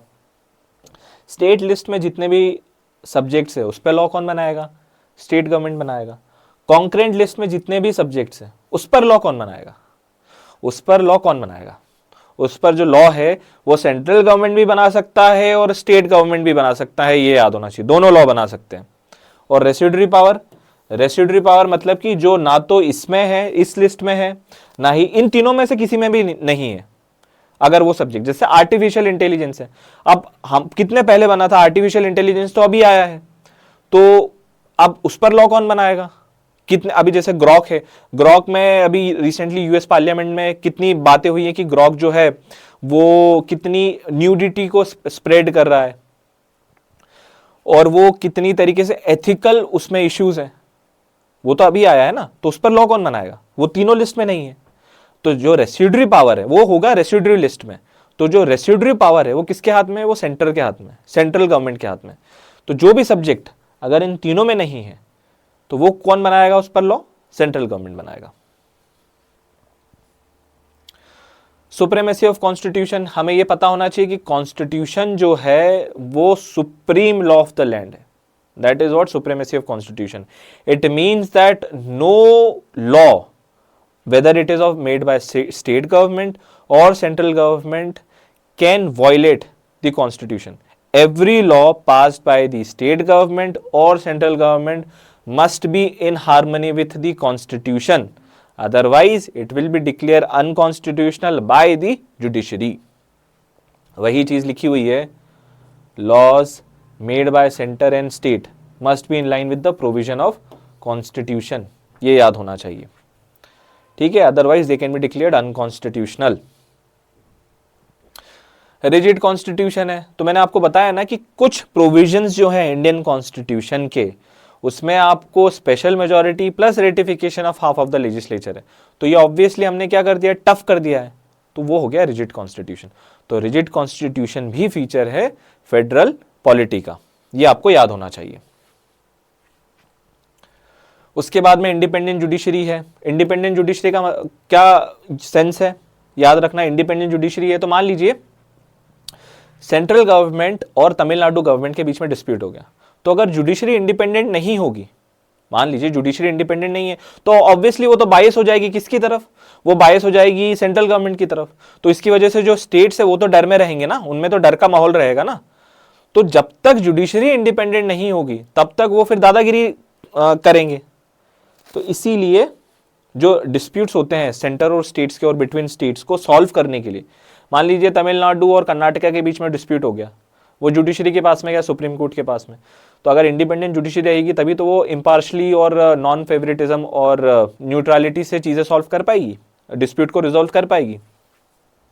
और दूसरी चीज़ ये है कि सुप्रीमेसी ऑफ कॉन्स्टिट्यूशन को प्रोटेक्ट करने के लिए, अभी मैंने आपको बताया था कि अगर कोई कोई लॉ जो है वो अनकॉन्स्टिट्यूशनल है या फिर वो against the spirit of constitution है, तो उसको कौन कर रहा है, अनकॉन्स्टिट्यूशनल डिक्लेयर कर रही है, जुडिशरी डिक्लेयर कर रही है। और वो कब कर पाएगी जुडिशरी, जब तक कि जुडिशरी इंडिपेंडेंट ना हो। अगर जुडिशरी इंडिपेंडेंट नहीं होगी तो वो फियरलेस नहीं होगी। नेक्स्ट है बाइकैमरलिज्म, ये भी, अब ये फीचर हमने कहां से लिया था, अभी मैंने आपको बताया था कहां से मैंने, आप ये कौन सा फीचर हमने, ये किस कॉन्स्टिट्यूशन से हमने बोरो किया बाइकैमरलिज्म। बाइकैमरलिज्म हमने बोरो किया है ब्रिटिश कॉन्स्टिट्यूशन से, ये आपको पता होना चाहिए। बाइकैमरलिज्म का मतलब क्या हुआ, अपर हाउस और लोअर हाउस। अपर हाउस मतलब कि राज्यसभा, लोअर हाउस मतलब कि लोकसभा। और स्टेट लेजिस्लेटिव असेंबली में ये कैसा होगा, एक होता है विधानसभा लोअर हाउस और विधान परिषद लेजिस्लेटिव काउंसिल जो होता है अपर हाउस, ठीक है। राज्यसभा जो है वो रिप्रेजेंट करता है स्टेट्स को इंडियन यूनियन के, और लोकसभा जो है रिप्रेजेंट करता है पीपल ऑफ इंडिया को। क्यों? क्योंकि लोकसभा में जो मेंबर्स ऑफ पार्लियामेंट है वो हम ही तो इलेक्ट कर रहे हैं ना, लोकसभा के इलेक्शन में हम ही तो सांसद के लिए वोट कर रहे हैं, तो इसीलिए तो वो रिप्रेजेंट करेगा पीपल ऑफ इंडिया को। और राज्यसभा का काम क्या है? स्टेट्स के इंटरेस्ट को प्रोटेक्ट करना। मान लीजिए कि कॉन्स्टिट्यूशनल अमेंडमेंट बिल में लोकसभा ने ऐसा बिल बनाया जिसकी वजह से जो स्टेट्स हैं उनके इंटरेस्ट को हार्म हो रहा है, तो राज्यसभा में जब वो बिल गया तो राज्यसभा ने रिजेक्ट कर दिया, और जॉइंट सिटिंग का तो कोई प्रोविजन ही नहीं है। तो इसका मतलब ये हो गया कि लोकसभा को फिर से चेंजेस करने पड़ेंगे, फिर जाके राज्यसभा में भेजेंगे, और राज्यसभा ने तब भी नहीं माना, तो ऑब्वियसली इवेंचुअली क्या हुआ? स्टेट्स के इंटरेस्ट हमने प्रोटेक्ट कर लिए। उसके बाद में ये कुछ फीचर्स है वो हमें याद होना चाहिए। अभी तक हमने क्या देखा था? अभी तक हमने देखा फेडरल फीचर्स देखे, अब हम देखते हैं नॉन फेडरल फीचर्स, फिर मैं आपको बताऊंगा यूनिटरी बायस का मतलब क्या हुआ। पहली चीज है सिंगल कॉन्स्टिट्यूशन। ये कैसे नॉन फेडरल फीचर है, ये कैसे यूनिटरी गवर्नमेंट का फीचर है? देखिए यूएसए में ना, या फिर जो फेडरल गवर्नमेंट होती है वहां पर फेडरल लॉ भी होता है और स्टेट लॉ भी होता है, या फिर फेडरल कॉन्स्टिट्यूशन भी होता है और स्टेट कॉन्स्टिट्यूशन भी होता है, लेकिन हमारा क्या है? एक ही कॉन्स्टिट्यूशन है, रिटन सिंगल कॉन्स्टिट्यूशन है। उसके बाद में क्या है? उसके बाद में इंटीग्रेटेड जुडिशरी। मैंने अभी आपको क्या बताया था? Independent judiciary is an example of what? Federal feature, federal government का एग्जांपल है, लेकिन इंटीग्रेटेड जुडिशरी जो है वो एग्जांपल है यूनिटरी गवर्नमेंट का, तो इसमें कंफ्यूज मत होना, ठीक है? इंटीग्रेटेड किसका फीचर है? यूनिटरी गवर्नमेंट का। क्यों? क्योंकि फेडरल जो फेडरल होता है वहां पर फेडरल लॉ इन्फोर्स कौन करता है? फेडरल कोर्ट इन्फोर्स करती है, और स्टेट लॉस कौन इन्फोर्स करता है? स्टेट जुडिशरी इन्फोर्स करती है। लेकिन यहां पर एक ही है, सुप्रीम कोर्ट भी करेगी और हाई कोर्ट भी करेगी, तो इसीलिए नॉन फेडरल फीचर है या फिर यूनिटरी फीचर, यूनिटरी गवर्नमेंट का फीचर है। उसके बाद में इलेक्शन मशीनरी इंटीग्रेटेड है। इलेक्शन कमीशन विधानसभा के इलेक्शन भी करा रहा है, लोकसभा के इलेक्शन भी करा रहा है, तो एक ही मशीनरी जो है वो इलेक्शन करा रही है, तो इसीलिए इसका फीचर यूनिटरी गवर्नमेंट का फीचर हो गया है। उसके बाद में ऑडिट, इंटीग्रेटेड ऑडिट मशीन, मतलब जो comptroller and auditor general of India है वो स्टेट गवर्नमेंट के अकाउंट्स को भी ऑडिट कर रहा है और वो यूनियन गवर्नमेंट के अकाउंट्स को भी ऑडिट कर रहा है। तो again CAG is appointed by home? CAG is appointed by the central government, तो उसमें भी इन्फ्लुएंस है, तो इसीलिए क्या फीचर है? ये यूनिटरी गवर्नमेंट का फीचर है। उसके बाद में ऑल इंडिया सर्विसेज 3 होती है, Indian administrative service, Indian police service and Indian forest service. ये तीनों जो है इवेंचुअली, पुलिस जो है उसका हेड कौन होता है? आईपीएस होता है, and they are appointed by home? They are appointed by the union government. तो फीचर ये क्या है? यूनिटरी गवर्नमेंट का फीचर है। फिर जो स्टेट गवर्नर है वो अपॉइंट हो रहा है सेंटर से। ये हमने कहां से बोरो किया है? याद कीजिए, ये हमने बोरो किया है कैनेडियन गवर्नमेंट से, कैनेडियन कॉन्स्टिट्यूशन से। तो गवर्नर जो है, मान लीजिए बिल जो है पास किया स्टेट लेजिस्लेचर ने, गवर्नर ने परेशान करने के लिए रोक लिया, क्योंकि गवर्नर इवेंचुअली किसका एजेंट है? वो सेंट्रल गवर्नमेंट का एजेंट हुआ, क्योंकि क्या हुआ है? उसको अपॉइंट किसने करा है? उसको अपॉइंट तो सेंट्रल गवर्नमेंट ने करा है ना, तो वो तो उपकार मानेगा उनका। उसके बाद में ऑडिट मशीन भी मैंने आपको बता दिया था, फ्लेक्सिबिलिटी ऑफ कॉन्स्टिट्यूशन। भैया कुछ जो अमेंडमेंट्स हैं, कुछ जो पोर्शन है कॉन्स्टिट्यूशन का, वो सिंपल मेजोरिटी से चेंज हो जाता है, तो ये भी क्या फीचर है? ये फीचर है यूनिटरी गवर्नमेंट के। तो अब मैंने क्या बताया था स्टार्टिंग में? फेडरल फीचर विथ यूनिटरी बायस, मतलब कि फेडरल फीचर्स है और नॉन फेडरल फीचर्स है, तो भोकाल किसका ज्यादा है? नॉन फेडरल फीचर्स का ज्यादा है, इसीलिए मैंने कहा था यूनिटरी बायस। मतलब जो नॉन फेडरल फीचर्स है या फिर जो यूनिटरी गवर्नमेंट के फीचर्स है वो ज्यादा डोमिनेंट है ओवर फेडरल फीचर्स, इसीलिए हमने कहा था फेडरल फीचर्स विथ यूनिटरी बायस। और इसीलिए हम इंडियन पॉलिटी को बोलते हैं क्वासी फेडरल। किसने कहा था क्वासी फेडरल? केसी वेयर ने कहा था। ये देख लेना, एक बार पढ़ लेना। ये जो बार्गेनिंग फेडरलिज्म है ना, वो यहां पे आएगा। मॉरिस जोन्स ने कहा था बार्गेनिंग फेडरलिज्म, तो ये यहां पे लिख लेना कि जो बार्गेनिंग फेडरलिज्म है ये कहा था मॉरिस जोन्स ने, और ग्रेनविल ऑस्टिन ने कहा था कोऑपरेटिव फेडरलिज्म। तो ये थोड़ा एग्जाम के पॉइंट ऑफ व्यू से इतना इंपॉर्टेंट नहीं है, लेकिन आप एक बार आप देख लेना इसको, ठीक है। नेक्स्ट, अब ये हमने फीचर्स देख लिए। अब तक हमने जो सेलिएंट फीचर्स थे वो सारे देख लिए, और अब शायद आपको समझ में आया होगा कि why Indian constitution is unique in present context. हमने क्या देखा, हमने देखा सबसे पहले सबसे लंबा है, लेंथीएस्ट रिटन कॉन्स्टिट्यूशन है। उसके बाद में हमने देखा ड्रॉन फ्रॉम वेरियस सोर्सेज। उसके बाद में हमने इंडिपेंडेंट बॉडीज देखी, 3 टियर गवर्नमेंट देखा, कॉर्पोरेटिव सोसाइटी देखा, यूनिवर्सल एडल फ्रेंचाइजी देखा, fundamental rights, DPSP, fundamental duties. उसके बाद में हमने देखा blend of rigidity and flexibility. फिर हमने देखा synthesis of parliament sovereignty and judicial supremacy. उसके बाद में हमने देखा पार्लियामेंट्री फॉर्म ऑफ गवर्नमेंट। फिर हमने देखा फेडरल फीचर विथ यूनिटरी बाइस। तो ये सारे हमने देखे salient features, and this salient features overall makes Indian constitution unique. और अगर आपको ये भी नहीं करना है तो आपको ये पढ़ना पड़ेगा, क्योंकि एग्जामिनर यहीं से क्वेश्चन बनाता है, एग्जामिनर यहीं से कंफ्यूज करता है। तो आपकी इच्छा ना भी हो तो भी आपको पढ़ना पड़ेगा। अब जो हमारा नेक्स्ट टॉपिक है वो है शेड्यूल्स। ठीक है, तो इवेंचुअली हमारे पास स्टार्टिंग में, ओरिजिनली मैंने आपको बताया था कितने शेड्यूल्स थे हमारे पास में। स्टार्टिंग में हमारे पास में 8 शेड्यूल है, लेकिन कॉन्स्टिट्यूशन को अमेंड करते करते हमारे पास में कितने शेड्यूल हो गए, टोटल 12 शेड्यूल हो गए। तो हम हर एक शेड्यूल को अच्छे से डिटेल में सिंपल लैंग्वेज में डिस्कस करते हैं। शेड्यूल 1 क्या कहता है? शेड्यूल 1 कहता है name of state and their territorial jurisdiction. क्या कहा? स्टेट का नाम और उसका टेरिटोरियल ज्यूरिसडिक्शन। उसके बाद में name of union territory and their extent. तो स्टेट है, जैसे एमपी है तो एमपी का नाम मध्य प्रदेश और उसका टेरिटोरियल ज्यूरिसडिक्शन, तो मध्य प्रदेश का टेरिटोरियल ज्यूरिसडिक्शन हमें मालूम होना चाहिए, ये दिया हुआ है उसमें। उसके बाद में यूनियन टेरिटरी का नाम और उसका एक्सटेंट, मतलब उसकी बाउंड्री क्या होगी, ये हमें दिया हुआ है शेड्यूल 1 में, याद होना चाहिए। अब शेड्यूल 2 में क्या होगा? शेड्यूल 2 में है इमोल्यूमेंट्स, अलाउंसेस एंड प्रिविलेजेस। किसके हैं वो अभी मैं आपको बताता हूं। पहले ये समझिए क्या है emoluments, allowances and privileges. Emoluments का मतलब है बेसिक सैलरी। अलाउंसेस जो आपको बेसिक सैलरी के अलावा कुछ इंसेंटिव मिलते हैं, जैसे आप अगर गवर्नमेंट सर्वेंट हो तो आपको आपकी सैलरी बेसिक पे मान लीजिए 50,000 रुपये है, तो आपको डियरेंस अलाउंस मिल गया, डीए मिल गया। उसके बाद में आप अगर सरकारी क्वार्टर में नहीं रह रहे हो तो आपको हाउस अलाउंस वो दे देंगे। तो 50,000 के साथ साथ में आपके अलाउंस 20,000 के। तो इमोल्यूमेंट्स हो गए, अलाउंसेस और प्रिविलेजेस। हमने पार्लियामेंट्री प्रिविलेजेस कहाँ से लिए थे, याद कीजिए, ब्रिटिश कॉन्स्टिट्यूशन से, है ना। तो किस किस के लिए है ये हमें याद होना चाहिए। इसमें अगर मुझे याद रखना है ना, तो सबसे पहले मैं ये याद नहीं रखूंगा, मैं सबसे पहले याद रखूंगा कैग, क्योंकि सबसे ज्यादा इग्नोर्ड चीज है और एग्जामिनर यहीं पे फंसाएगा आपको। तो शेड्यूल 2 में इमोल्यूमेंट्स, अलाउंसेस एंड प्रिविलेजेस में सबसे पहली चीज मैं क्या याद रखूंगा, मैं याद रखूंगा comptroller and auditor general of India. उसके बाद में फिर मैं याद रखूंगा इनको जोड़े से। प्रेसिडेंट का जोड़ा कौन है? गवर्नर। तो ये हो गया स्टेट गवर्नर। अब लोकसभा का स्पीकर है और उसका डेप्यूटी स्पीकर है, तो वैसे ही विधानसभा का भी स्पीकर होगा और विधानसभा का भी डेप्यूटी स्पीकर होगा, ये दिया हुआ है लेजिस्लेटिव असेंबली का स्पीकर। उसके बाद में राज्यसभा में क्या होगा? राज्यसभा में स्पीकर नहीं होता है, राज्यसभा में चेयरमैन होता है और डेप्यूटी चेयरमैन होता है। तो राज्यसभा में चेयरमैन है और डेप्यूटी चेयरमैन है, तो फिर विधानसभा में क्या होगा? विधानसभा में भी तो चेयरमैन होगा, डेप्यूटी चेयरमैन होगा। तो ये हो गया।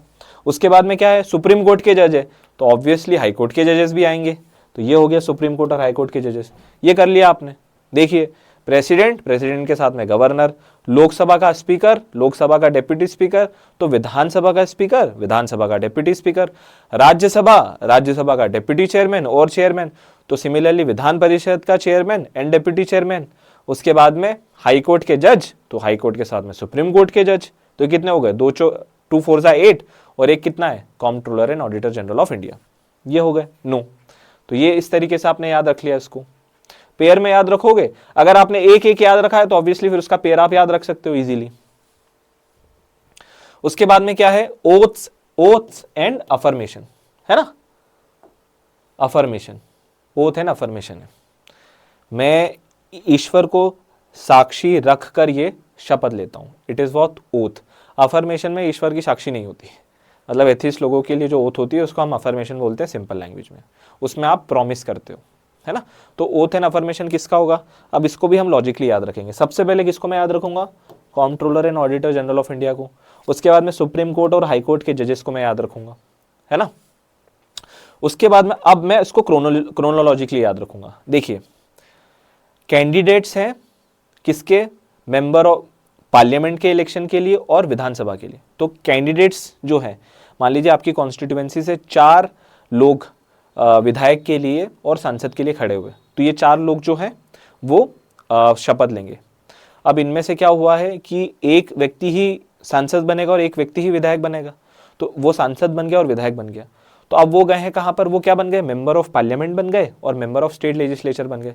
तो अब ये भी सब शपथ लेंगे। उसके बाद में इन्हीं में से क्या बनेगा, काउंसिल ऑफ मिनिस्टर बनेंगे, यही तो काउंसिल ऑफ मिनिस्टर का पार्ट बनेंगे ना, तो वो भी फिर क्या लेंगे, ओथ लेंगे। तो यही चीज यहाँ पे दी हुई है।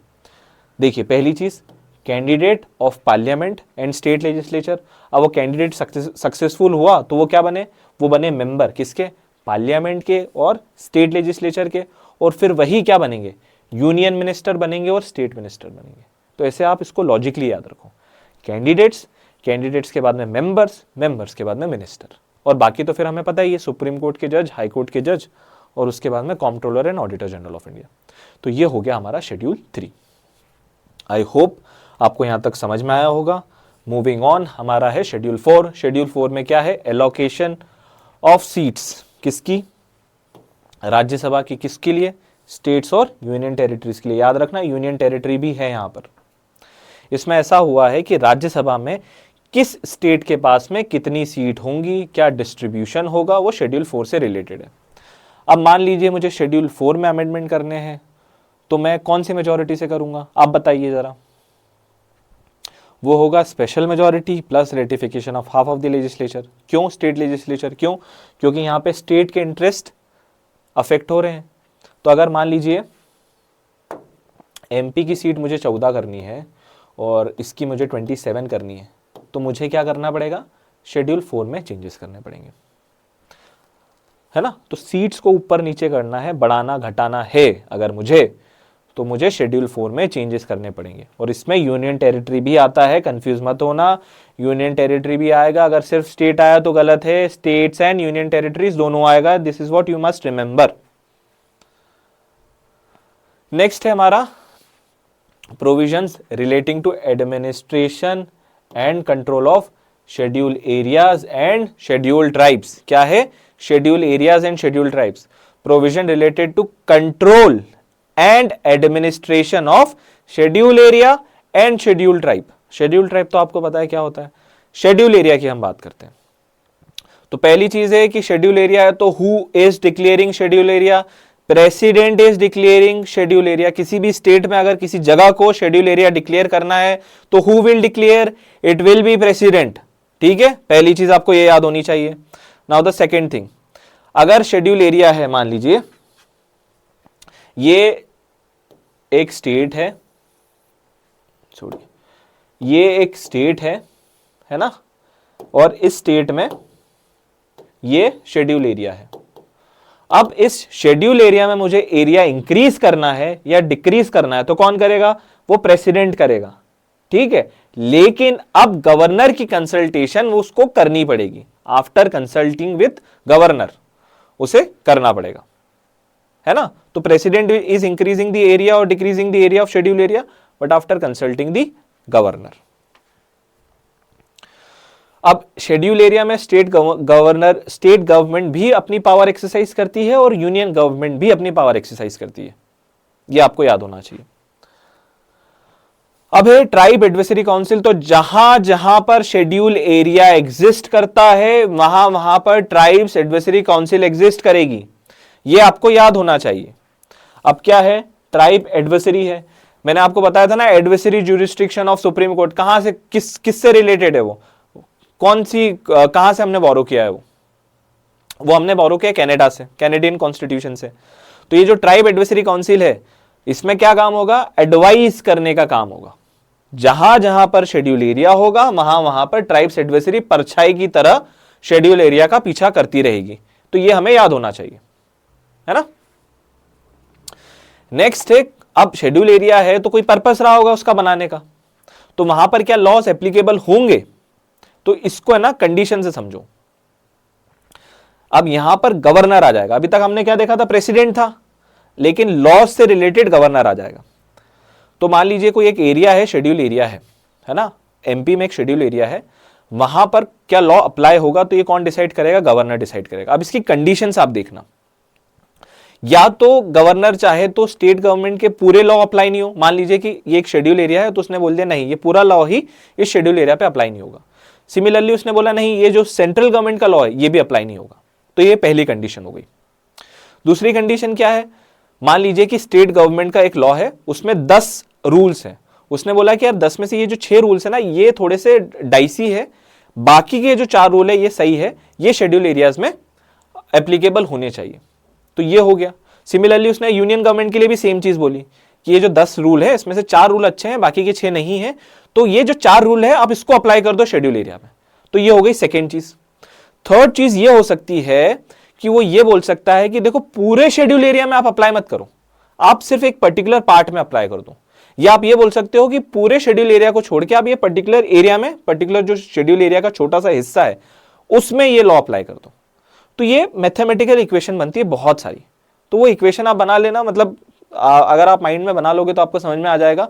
बहुत सारी इफ्स एंड बट्स वाली कंडीशन है, जो मैंने आपको 3 या 4 सिंपल जो कंडीशंस थी वो मैंने आपको बता दी है ना, तो कंफ्यूज मत होना। उसके बाद में पीस एंड गुड गवर्नमेंट के लिए भी गवर्नर लॉ बनाता है। मूविंग ऑन, हमारा है शेड्यूल 6। शेड्यूल 6 में क्या है, provision related to administration of tribal areas in the state of Assam, Meghalaya, Tripura, Mizoram. क्या बोला मैंने, आसाम, मेघालय, त्रिपुरा, मिजोरम, AMTM याद होना चाहिए। क्या बोला है मैंने, provisions related to administration of tribal area. Schedule 5 में क्या था, provision related to administration and control of schedule areas and schedule tribes. यहां पे क्या है, एडमिनिस्ट्रेशन ऑफ ट्राइबल एरियाज। किसका, आसाम का, मेघालय का, त्रिपुरा का और मिजोरम का, है ना। अब ट्राइबल एरिया डिक्लेयर हो गया 4 स्टेट्स में, तो उसको आप एडमिनिस्टर कैसे करोगे, उसको आप एडमिनिस्टर करोगे ऑटोनॉमस डिस्ट्रिक्ट के रूप में। तो जो ट्राइबल एरियाज है ना, आसाम, मेघालय, त्रिपुरा, मिजोरम में, उसको आप क्या कहोगे, उसको आप कहोगे ऑटोनॉमस डिस्ट्रिक्ट। क्या कहोगे आप, ऑटोनॉमस डिस्ट्रिक्ट। ये आपको याद होना चाहिए, वही चीज मैंने बताई है। अब मान लीजिए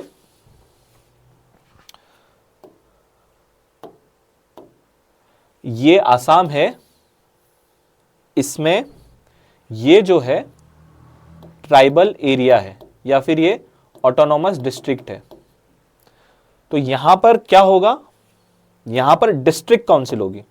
इस ऑटोनॉमस डिस्ट्रिक्ट को गवर्न कौन करेगा, डिस्ट्रिक्ट काउंसिल गवर्न करेगी। जहां जहां पर ऑटोनॉमस डिस्ट्रिक्ट होगी वहां वहां पर डिस्ट्रिक्ट काउंसिल होगी। अब मान लीजिए कि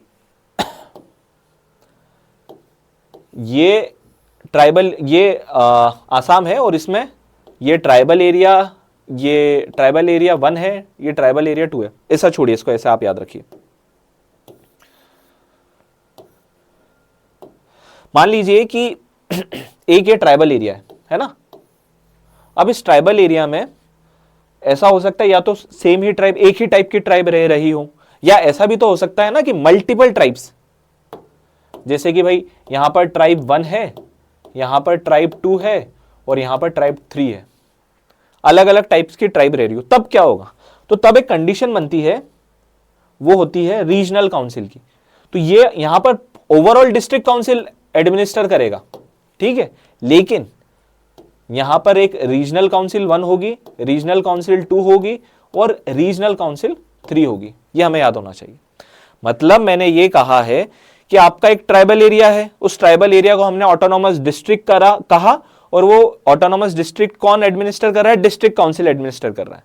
लेकिन वो बहुत बड़ा पार्ट है, उसमें बहुत सारी ट्राइब्स रह रही है, मान लीजिए 3 टाइप की ट्राइब्स रह रही है, तो उस ट्राइब 1 में जहां पे रह रहा होगा वहां पे रीजनल काउंसिल होगा 1 होगा, ट्राइब 2 में रीजनल काउंसिल 2 होगा, ट्राइब 3 में रीजनल काउंसिल 3 होगा। अगर मान लीजिए कि एक ही टाइप की ट्राइब है तो फिर तो डिस्ट्रिक्ट काउंसिल इसको गवर्न कर लेगा, है ना। तो ये हमें याद होना चाहिए, इसमें कंफ्यूजन मत होना। वही चीज लिखी हुई है मैंने यहां पर कि ऑटोनॉमस रीजनल काउंसिल क्रिएटेड जहां पर different tribes lives in the same district, एक ही डिस्ट्रिक्ट में, है ना, एक ही डिस्ट्रिक्ट में अगर रह रहे हैं मल्टीपल ट्राइब्स, तो वहां पर फिर रीजनल काउंसिल हम स्टेब्लिश करेंगे। आई होप आपको यहां तक चीजें समझ में आई होंगी। अब डिस्ट्रिक्ट काउंसिल में कितने मेंबर्स होते हैं, याद रखना 30 मेंबर्स होते हैं, जिसमें से 26 इलेक्टेड है और 4 नॉमिनेटेड है। कौन नॉमिनेट कर रहा है, गवर्नर नॉमिनेट कर रहा है। कितने साल के लिए, 5 साल के लिए। जैसे लोकसभा का टर्म कितने साल का होता है, 5 साल का होता है। विधानसभा का कितने साल का होता है, 5 साल का होता है। तो वैसे ही जो डिस्ट्रिक्ट काउंसिल के मेंबर्स हैं उनका टर्म कितने साल का होगा, 5 साल का होगा। उसके बाद में मान लीजिए कि ट्राइबल एरियाज में चेंज करना है, ट्राइबल एरियाज को रीऑर्गेनाइज करना है या ऑर्गेनाइज करना है, या उसके एरिया को इंक्रीज करना है या उसके एरिया को डिक्रीज करना है। तो शेड्यूल एरिया में हमने बताया था कौन करता है, प्रेसिडेंट करता है। तो फिर ट्राइबल एरिया में कौन, क्या प्रेसिडेंट करेगा, नहीं, गवर्नर करता है। ये याद होना चाहिए।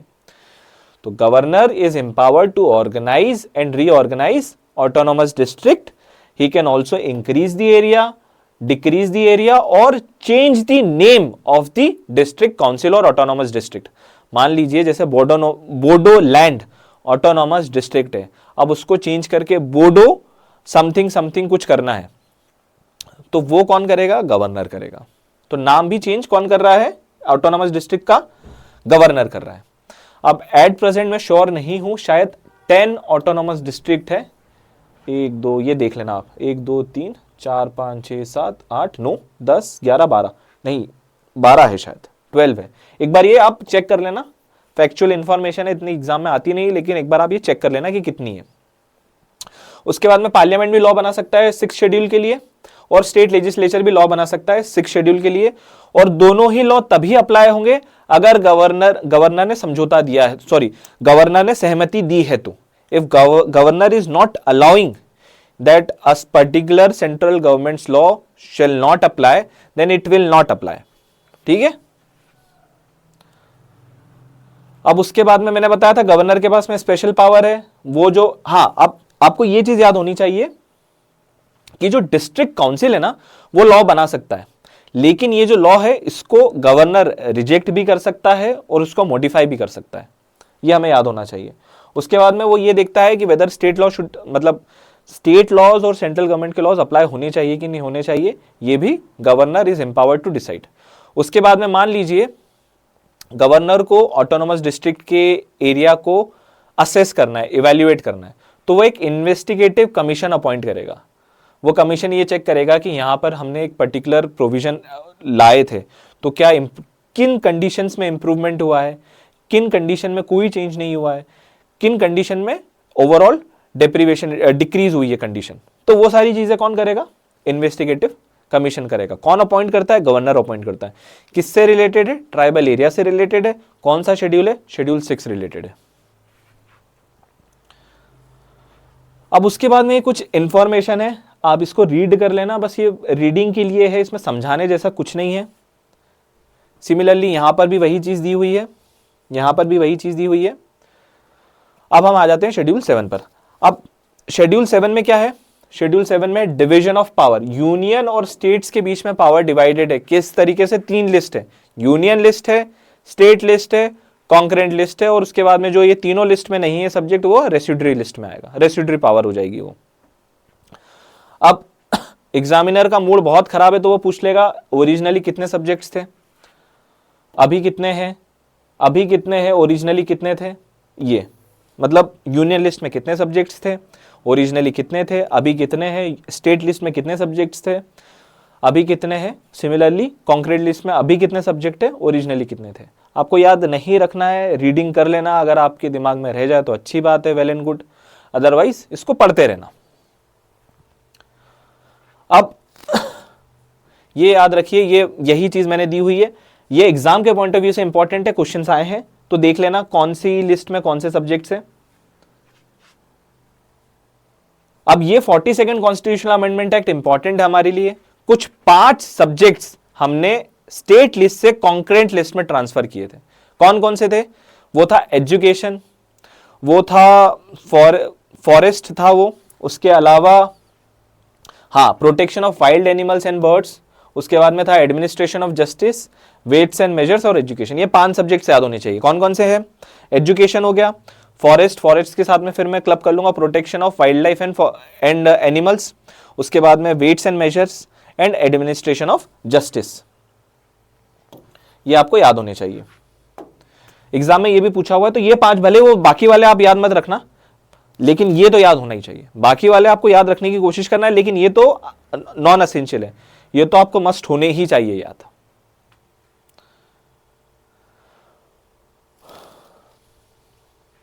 उसके बाद में रेसिडुअरी पावर मैंने आपको बता दिया था, जो तीनों लिस्ट में नहीं है जो सब्जेक्ट्स, वो रेसिडुअरी पावर है, और रेसिडुअरी पावर किसके हाथ में है? वो सेंट्रल गवर्नमेंट के हाथ में, जैसे आर्टिफिशियल इंटेलिजेंस।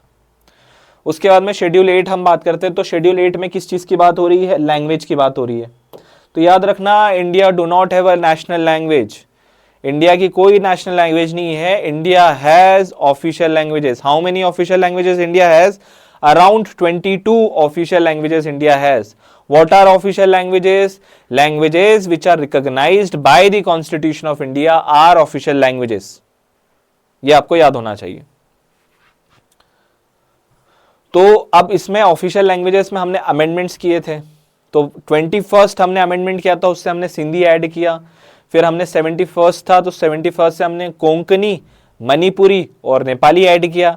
फिर हमने 92nd कॉन्स्टिट्यूशनल अमेंडमेंट एक्ट से बोडो, डोगरी, सैंथाली और मैथिली ऐड किया था। ठीक है, तो इसकी एक ट्रिक बता देता हूं मैं। 21st आपको याद रखना पड़ेगा। 21st और 71 कितने होते हैं? 92 होते हैं। 21st से आपको सिंधी याद रखना है ना, और यहां से आप याद रख सकते हो 92nd से क्या याद रख सकते हो? मैं इसको याद रखता हूं MSD, महेंद्र सिंह धोनी B। मैथिली, संथाली, डोगरी और बोडो, और यहां पे क्या है? यहां पे है MNK, मणिपुरी, नेपाली और कोंकणी। इस तरीके से आप इसको याद रख सकते हो। उसके बाद में जो उड़िया है उसको हमने रिनेम किया उड़िया से बाय 96 कॉन्स्टिट्यूशनल अमेंडमेंट एक्ट। ये आपको बताएंगे कि why language issue is very sensitive. जब उड़िया को हमने रिनेम किया है उड़िया कॉन्स्टिट्यूशनल अमेंडमेंट से, that shows the gravity of language, कि लैंग्वेज लोगों के लिए कितनी इंपॉर्टेंट है, रीजनल लैंग्वेजेस कितनी लोगों के लिए इंपॉर्टेंट है, कितना एक सेंसिटिव इशू है, ये हमें अमेंडमेंट्स बताते हैं।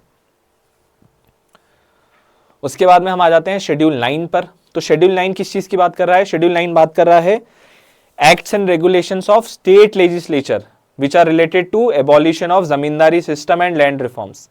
जब इंडिया आजाद हुआ था तब हमारे ब्रिटिश रूल ही चल रहे थे, बहुत सारे जमींदार थे, उनके पास में बहुत सारी लैंड थी, और बहुत से लोग जो थे उनके पास में कोई लैंड नहीं थी। तो हर किसी के पास में फेयर शेयर हो लैंड का, उसके लिए स्टेट गवर्नमेंट्स ने लैंड रिफॉर्म के लॉ पास किए थे, ताकि एक पर्टिकुलर इंडिविजुअल के पास में इससे ज्यादा लैंड ना हो, ताकि हम जो जरूरतमंद लोग हैं उसमें लैंड डिस्ट्रीब्यूट कर सके। क्योंकि ब्रिटिश के टाइम पर ऐसा हुआ था कि बहुत से लोगों की लैंड छीन ली गई थी और जमींदारों को दे दी गई थी। They were boot lickers, zamindars at that time were boot lickers of the colonial government. तो उसकी वजह से फिर बहुत सारे जो लोग थे उनके पास में अपनी जमीनें नहीं थी। तो इंडिया जब आज़ाद हुआ तो सबसे वाइस स्टेप उस टाइम पर गवर्नमेंट ने जो लिया था वो लिया था लैंड रिफॉर्म का और जमींदारी सिस्टम को एबॉलिश करने का। तो ये हमें याद होना चाहिए स्टेट लेजिस्लेचर का। ठीक है, उसके बाद में acts and regulations of parliament dealing with other matters.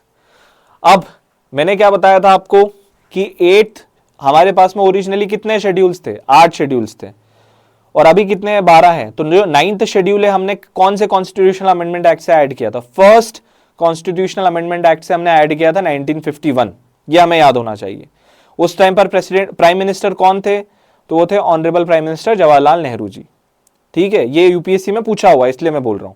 First constitutional amendment act 1951 added new schedule 9 which is related to what? Which is related to zamindari system, abolition of zamindari system and land reforms. Next schedule है schedule 10। ये है provision related to disqualification on the ground of defection। इसको अगर मैं simple language में बोलूं ना तो दल बदलू कानून है, दल बदलू शेड्यूल है। इसको एक एग्जाम्पल से समझिए।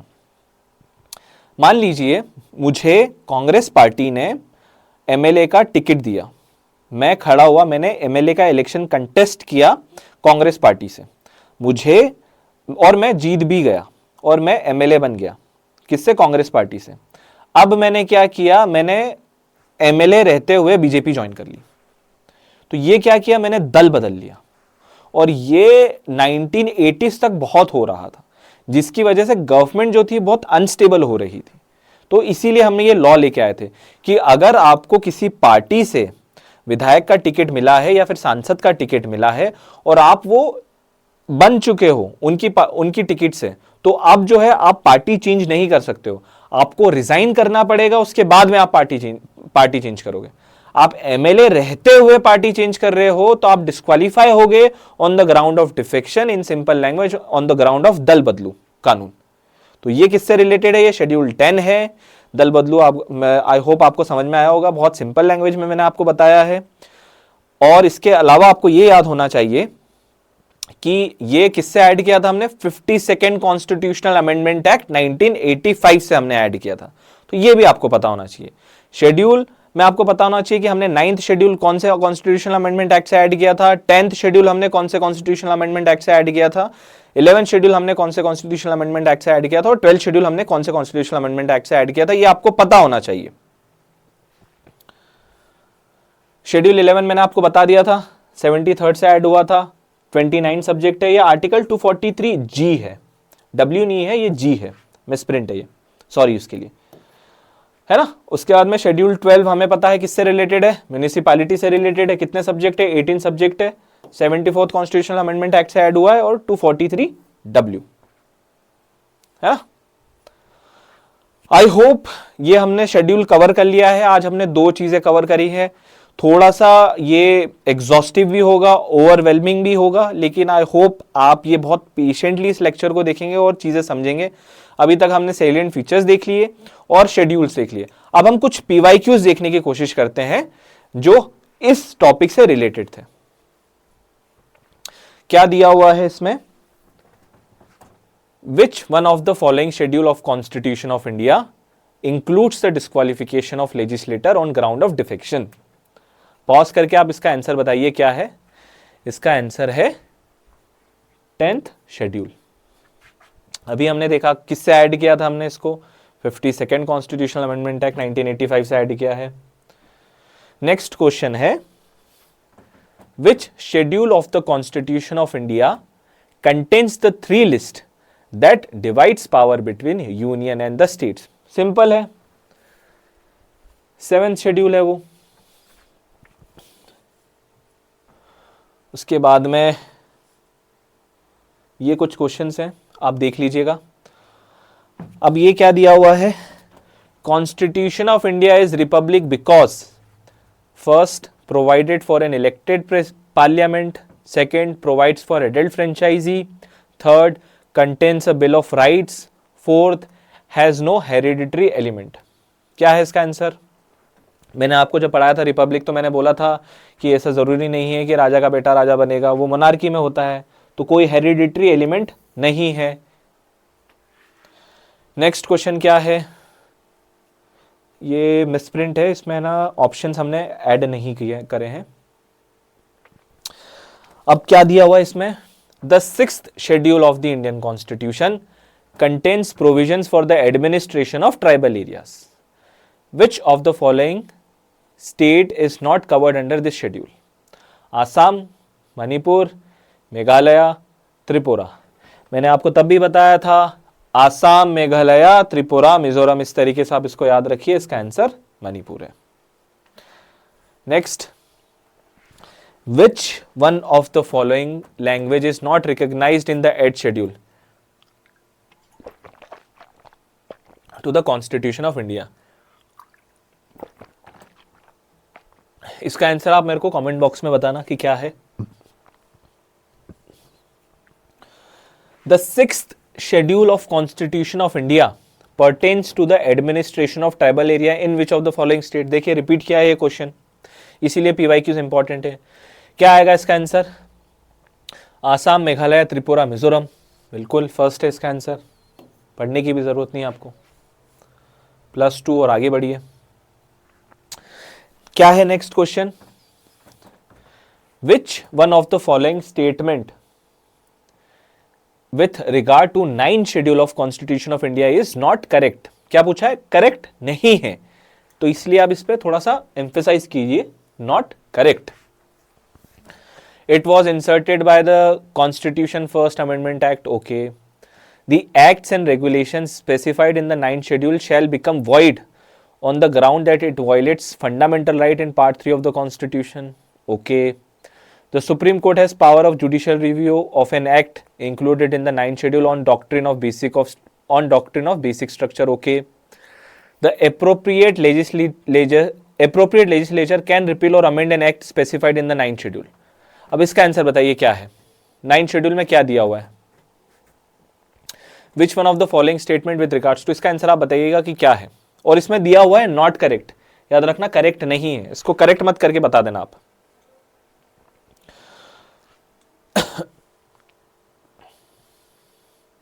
उसके बाद में है next question, which one of the following schedule of constitution of India has fixed the number of members of Rajya Sabha to be elected from the state.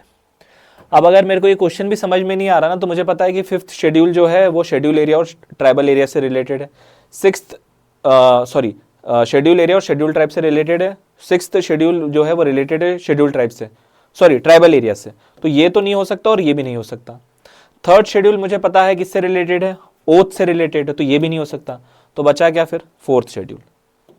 अगर क्वेश्चन समझ में ना भी आ रहा हो ना, तो आप इस तरीके से उसको एलिमिनेट कर सकते हो। नेक्स्ट क्वेश्चन क्या है हमारा? Which one of the following schedules to the constitution of India provides for setting up of autonomous district council? क्या होगा ऑटोनोमस डिस्ट्रिक्ट काउंसिल का? क्या 5th शेड्यूल है या 6th शेड्यूल है? 6th schedule. 5th शेड्यूल किसकी बात करता है? 5th शेड्यूल बात करता है ट्राइब्स एडवाइजरी काउंसिल की। कहां पर? जहां पर शेड्यूल एरिया एग्जिस्ट करेगा। नेक्स्ट क्वेश्चन क्या है हमारा? Who has the power of annulment और suspension of an act and resolution of the autonomous district and regional council? किसके पास में पावर है वो? Governor, president, chief minister, prime minister. अभी मैंने आपको बताया था गवर्नर के पास में है। उसके बाद में क्या दिया हुआ है? Next question,